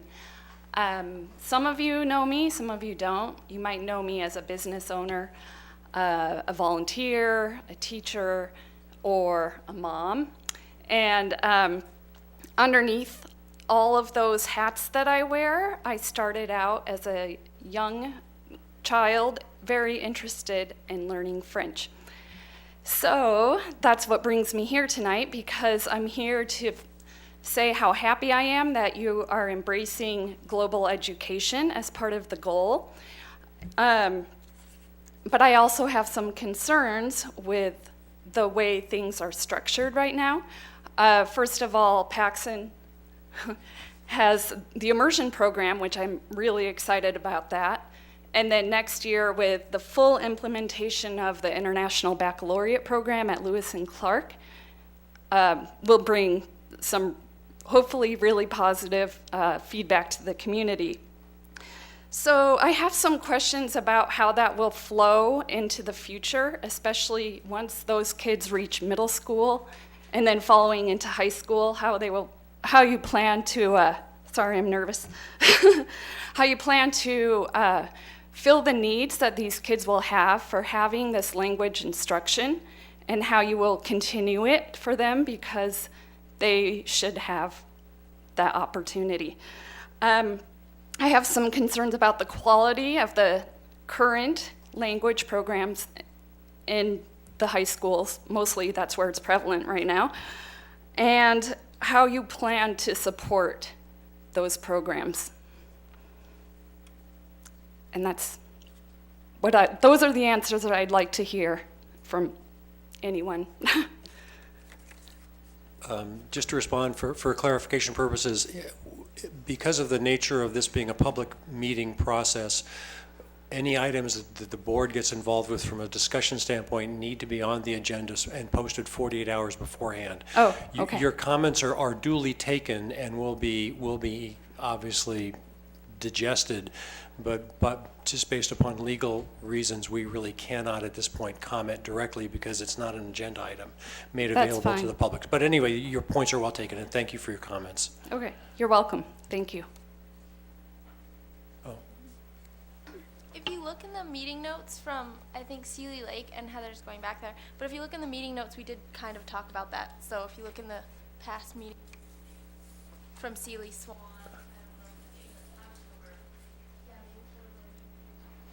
Okay, so additional public comment, please. Okay, excuse me. I'm Jeannie Jocelyn, and I would like to encourage the board to go back to the way things were done a couple years ago, when you had public comment within the first 15 minutes of the meeting. That way, busy parents and citizens can come and give a comment and then leave if they have to. And I'm sorry, my voice, after 3 hours of sitting here, my voice is not doing very well. But I'll just read my comment. And I would like to comment tonight on recent news regarding the increase in enrollment in the MCPS school district. More specifically, my comments are related to the enrollment increase in the Rattlesnake Valley. In July of 2011, the majority of MCPS trustees voted to extend the lease of Prescott School to Missoula International School for 5 more years with a slight increase in rent. This lease began in 2004 after the 3 school closures in that year. In my public comment at that time, I spoke of the overcrowding at Rattlesnake School, the subsidizing of MIS by taxpayers, and other things, bringing along supporting documents which were brought again tonight on this board, right here, although they're a little ragged. Imagine my anger then when I read a Missoulian article one morning in February of 2012, only months after the lease extension, reporting on the proposal of busing Rattlesnake children to Paxson due to overcrowding. Exactly what we, both citizens and professionals, predicted came true. And here's a page from Dr. Swanson's demographic report. You'll see the increase in students in the next coming years, and actually right now. The decision to place a modular for the price of approximately $250,000 in place of the busing is unclear. Imagine my anger again when I read a Missoulian article this September reporting on Rattlesnake children now being bused to Paxson. This on top of the addition of the modular. The subsidization of MIS as a result of the lease is occurring despite the denials of misinformed and disloyal trustees. Leasing to the competition is not in the best interests of the district. Quote by a professor in our city, quote, I'm guessing that the vast majority of these students are from the MCPS area, therefore costing MCPS more than $500,000 annually in A and B funds. Another citizen joined in on the subsidization issue this March during a public comment. Additionally, per a citizen in 2011, the public deserves a report on this issue from the district. An economist has frequently said, paraphrasing, the housing stock will turn over from the aging baby boomers to households with families. This trend is happening as we speak. What is occurring in the Rattlesnake and throughout our district is evidence that we need to terminate the Prescott School MIS lease immediately, since I understand there is an opt-out clause in the lease. And check out prescottschoolmissoula.blogspot.com for more info. Thank you. Thank you very much. Is there any additional public comment? I was at the Summit for Healthy Kids. I feel like we should be doing this right now just to get the blood flowing. My name is Diane Anderson. I'm the Catalog and System Specialist for Missoula County Public Schools. And in order to keep within my 3 minutes, I'm basically going to read my statement. We've had a number of items that some of the commentators have commented on throughout the board session and it's interesting in that how it ties in with what I actually had prepared for the meeting. I would like to spend a few minutes updating the board on how far we have come since October 24th, 1990, when I began my career with MCPS as a media assistant, and in August 1999, the Catalog and System Specialist. In 1999, shortly after the elementary and secondary school districts were merged, the district chose to move forward to a Unified Integrated Library System, or ILS, to replace the 3 existing library systems currently used at various but not all sites. The intent was to create a common electronic catalog interface for all MCPS schools to make the student and staff transitions more seamless throughout the district. In 2012, the second library server was scheduled for replacement, and an alternative proposal was presented at the January 2012 Teaching and Learning Committee to consider application to the Montana Shared Catalog Consortia, which would facilitate a server replacement and expand the resource capabilities of the current ILS. The board adopted the committee recommendation to proceed with the application for membership, and the Montana Library Commission approved the membership application for MCPS on July 2nd, 2012. System conversion for MCPS was initiated on October 22nd, 2012, and MCPS went fully live with the Montana Shared Catalog 3 days after the data was transferred, a full day sooner than scheduled. We had done our prep work well. Shortly after MCPS libraries went live, it became clear that there were some serious technology issues, but thanks to the intervention of Dr. Apostle, the board and administrative team, additional bandwidth was purchased, and with a little tweak here and there, libraries returned to more normal operations. This year began without a whimper, and it appears that the intervention turned the tide. Students at our high schools with public library branches have benefited by a more seamless interface, as have those students who have come from Lolo, Target Range, Hellgate Middle School, and Clinton, whose members are consortia members. We have come a long way from a single-site library system to a district shared catalog to a consortia system that allows students and staff to use their public library cards to request items that are outside district borders if the materials are not available on site or within the district. We are no longer worrying about replacing server hardware, data backups, or whether or not we can afford to purchase and or support a different integrated library system. Our membership with the Montana Shared Catalog has reduced our operational costs in addition to providing technical support. Our library personnel can focus on curriculum, resource sharing, and instruction. In my view, the bricks and mortar check-in, check-out 20th century school library no longer exists. It is being replaced by a learning commons.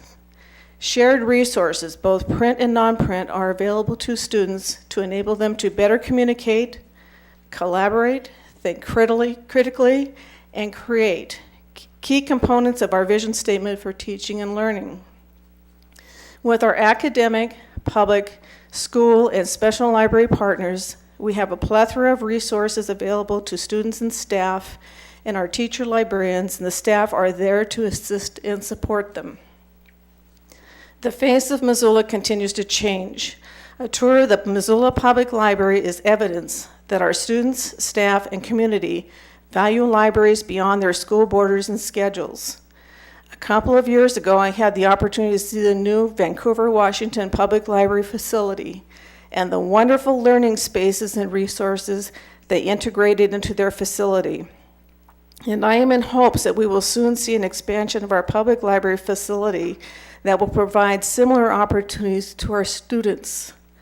Our time with our students is short, and our partnership with academic, public, other schools and special libraries helps backfill the time we do not have with them.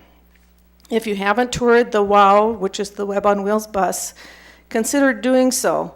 A great twist on the 20th century bookmobile. If you haven't been to a school or public library within the past year, I would encourage you to go.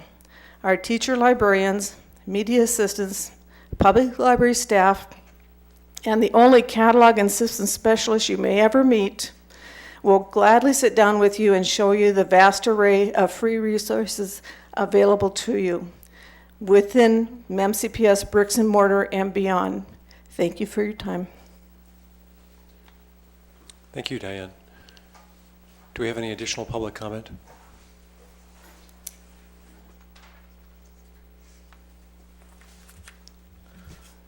Good evening. My name is Austin Graff. As we said before, I'm the temporary Hellgate High School representative at this meeting. I want to give a summary of a letter that a couple friends of mine got together and I wrote it was about 2.5 months ago. A couple friends of mine in the senior class and I determined that there were a few things that had gone on, particularly with curriculum changes that happened in our high school career, that we were a little unhappy about as a whole. So we decided to express our concerns, and I was selected to deliver the letter. And I'm just going to summarize it as best as I can for sake of time. So I'd like to take this time to address any and all who may be responsible for making the Hellgate High School class of 2014 the quote-unquote guinea pig class, who kind of had their high school careers tested on and shifted from those that were already established in the past. So I want to address 3 things in particular, starting most briefly with what happened when we first came into high school. Before the class of 2014, there were only 21 credits that were needed for graduation. When our class came in, that credit requirement for graduation was up to 24, which I can understand a lot of logical reasons for. The main thing was just that there wasn't a whole lot of student input taken into that. So I'll move on to the next topic briefly, which was the introduction of International Baccalaureate Program, which was made with great intentions. I really do respect all of the administration and teachers that were involved in that. What I do want to say is that it's really, really difficult to bring in an additional program into a school that's already having budget cuts as well as losing teachers. You can't add something when there's less to support it.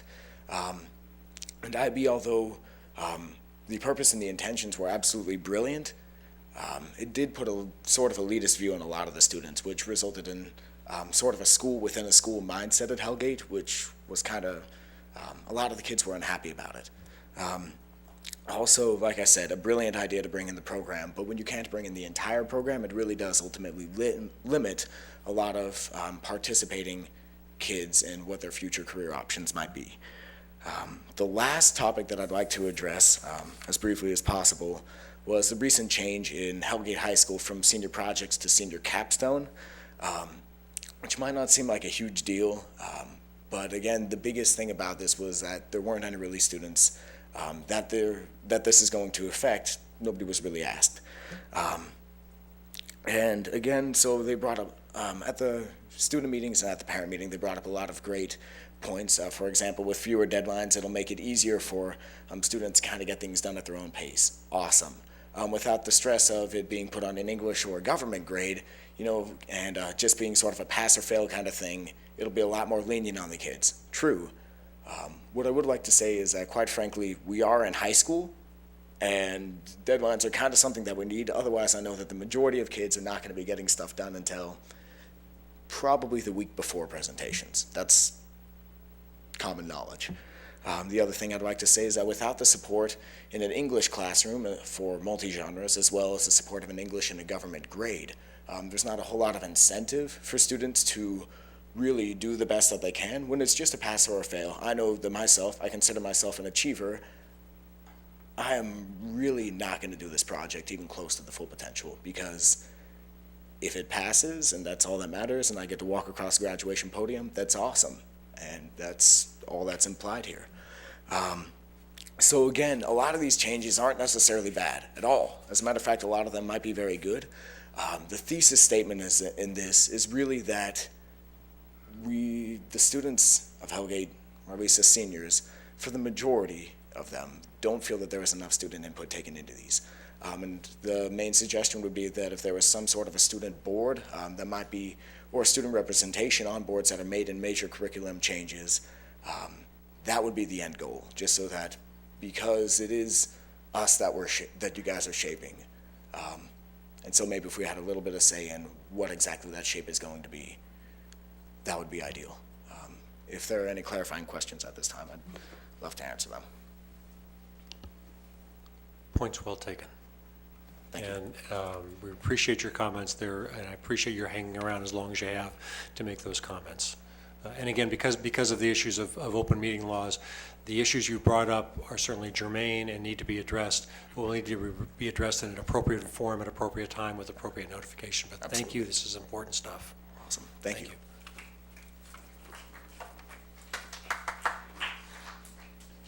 Is there any additional public comment? Okay, seeing none, I'm going to ask the board members if you would like a recess for a bit, or are we okay to keep going? Okay to keep going? We good with that? Okay. It's been brought to my attention that we also have the next agenda item, which is the reports, and we have committee reports and then announcements from trustees.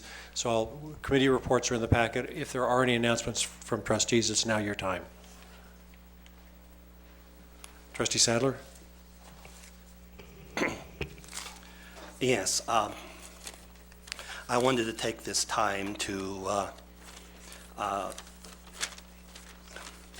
remember a person who used to come to the school board many times. Her name was Judy Smith.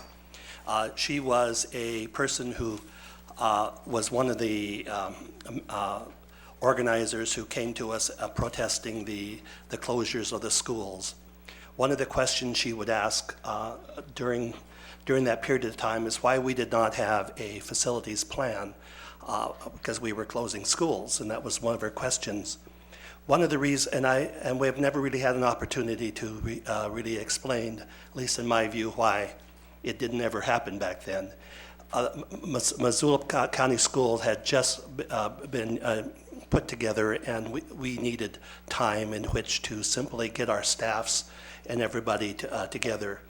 Also, the city had previously had rezoned most of the center of town into single-family housing, and as a result, the town became hollowed out. The young families moved out, and a good part of it became student housing or housing without students in it. So that we were in a decline.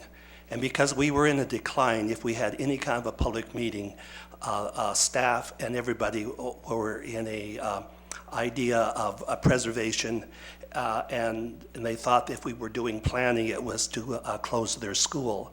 So we had to wait for the opportunity in which we have right now, in which we're now looking at a time of growth, in which we can finally come to the point where we can dream and we can think of what is the best for education.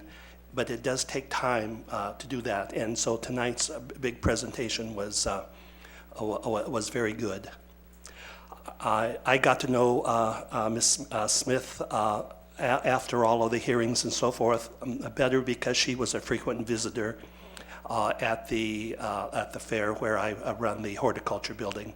She would come by and we would have pleasant visits about horticulture and floral designs. She was a leader in the community. She was a force to reckon with, and she will be greatly missed. Trustee Dixon? I just want to say I think we've heard of a lot of great organizations working in our schools tonight, and I'd like to extend an invitation to anyone listening and board members. I've been working with the Missoula writing coaches, and they presented at one point, and it's a great way to get into the schools, and I think there's a lot of great organizations, and we really value volunteers. So I'd just like to extend an invitation to join an organization and volunteer in the schools. I think that's really important. Trustee Lorenzen? First, I just want to say thank you, Jim. It's so valuable to have that depth of experience and on the board. And I was only going to say, I wanted to apologize to Chief Charlo School for missing the school visit. I just wasn't organized yet. And I wonder if anyone else did, and maybe we couldn't get a do-over on Chief Charlo, if people just weren't ready yet for that. I don't know how well it was attended. Dr. Apostle? Well, number one, we can sure reschedule because, quite frankly, we had, nobody showed for that one. People were very busy, so we'll reschedule it, and I know that the staff at Chief Charlo would appreciate that.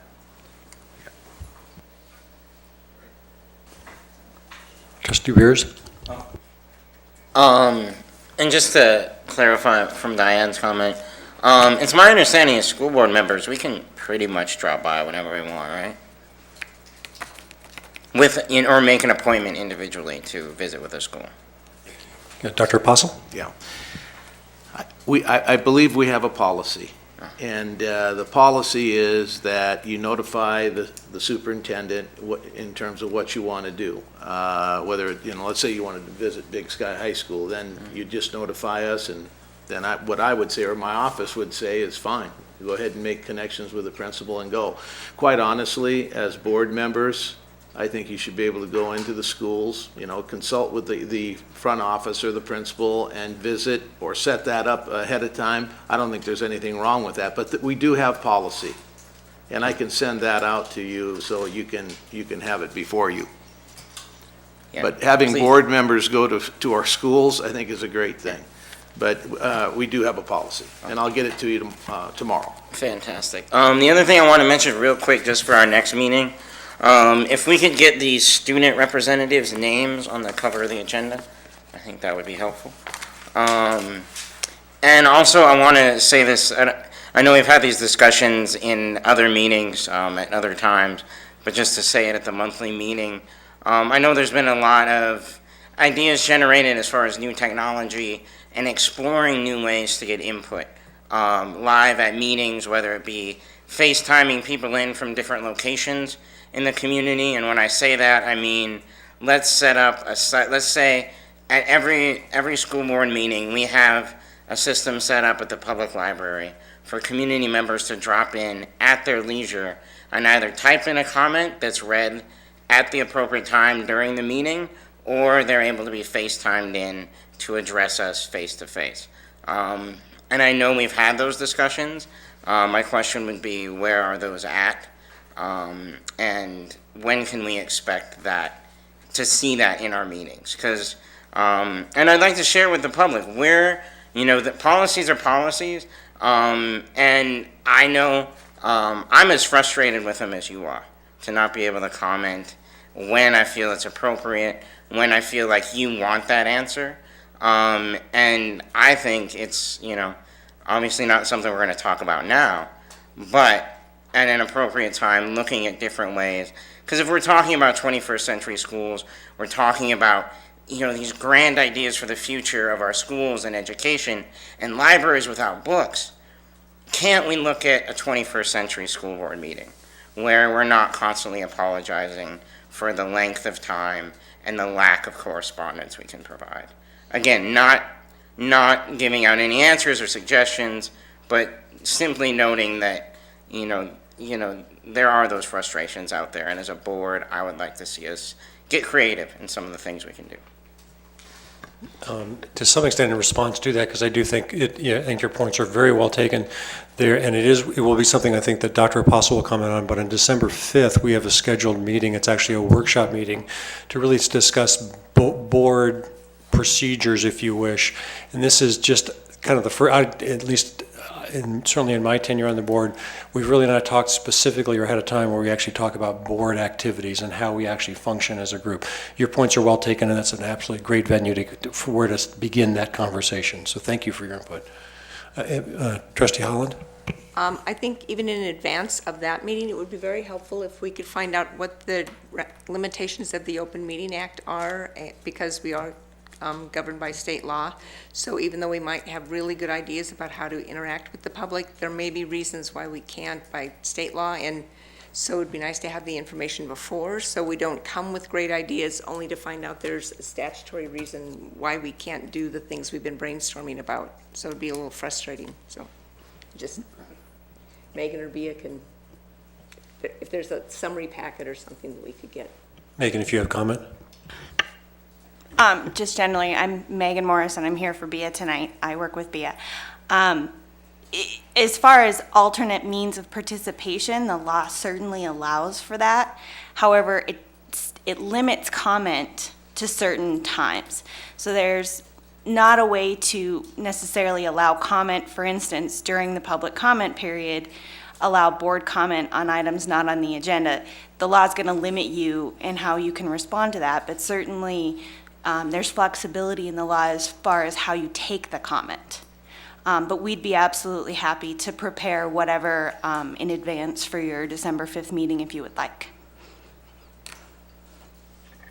Okay. Additional board comment in general? We good? Okay. I would suggest if I could get somebody to present a motion to table item 10 by Trustee Lorenzen, seconded by Trustee Smith. Any comment? I don't think I don't know if we have comment on table. Can I have a motion? All those in favor? Okay. Is that, can I see all those? But at the next meeting? We will table basically the reports from regions 1, 2, and 3 until the next meeting. Okay, so the It's presentation. tabled. Those presentations would simply be tabled until the next meeting. Okay? Can I Trustee? just ask a point of clarification? Yes. That's the right words to use. Is any information in here relevant in a sense that it's timely and it's better to know it now than in December? I believe we even tried to shrink this down because we knew this was going to be a long meeting in the first place. I just So, want to make sure there's no time-sensitive materials. not that I'm aware of, unless there's any word from the IEDs. Okay. IEDs? It's been a long meeting. ERDs, excuse me. ERDs. Boom. Sometimes you feel like that. Okay. Trustee Sadler? You know, if folks attended the Teaching and Learning Committee, you would actually hear all this stuff. Thanks. Okay. Any additional comment? So motion has been moved and seconded to table this until next time. All in favor? Okay. And that looks unanimous, Elizabeth. Okay. Thank you all. We're going to move on then to item 11E, or 11E, which has been taken off of the consent agenda, which is to approve the request to issue a request for qualifications for the wireless network system. And Hatton or Pat, you want to go ahead? You bet. The request stands as presented at the Finance and Operations Committee to post a bid for the item or the reasons identified in the background section of this agenda item. We'd like the bid to be a request for proposals rather than a request for qualifications. We talked a little bit about this during the F&O committee meeting and afterwards. Art Sickink suggested that it would be helpful to have some pricing information attendant to that request, so the request for proposal would be appropriate. Okay, so we'll need a question. Go ahead, Trustee Smith.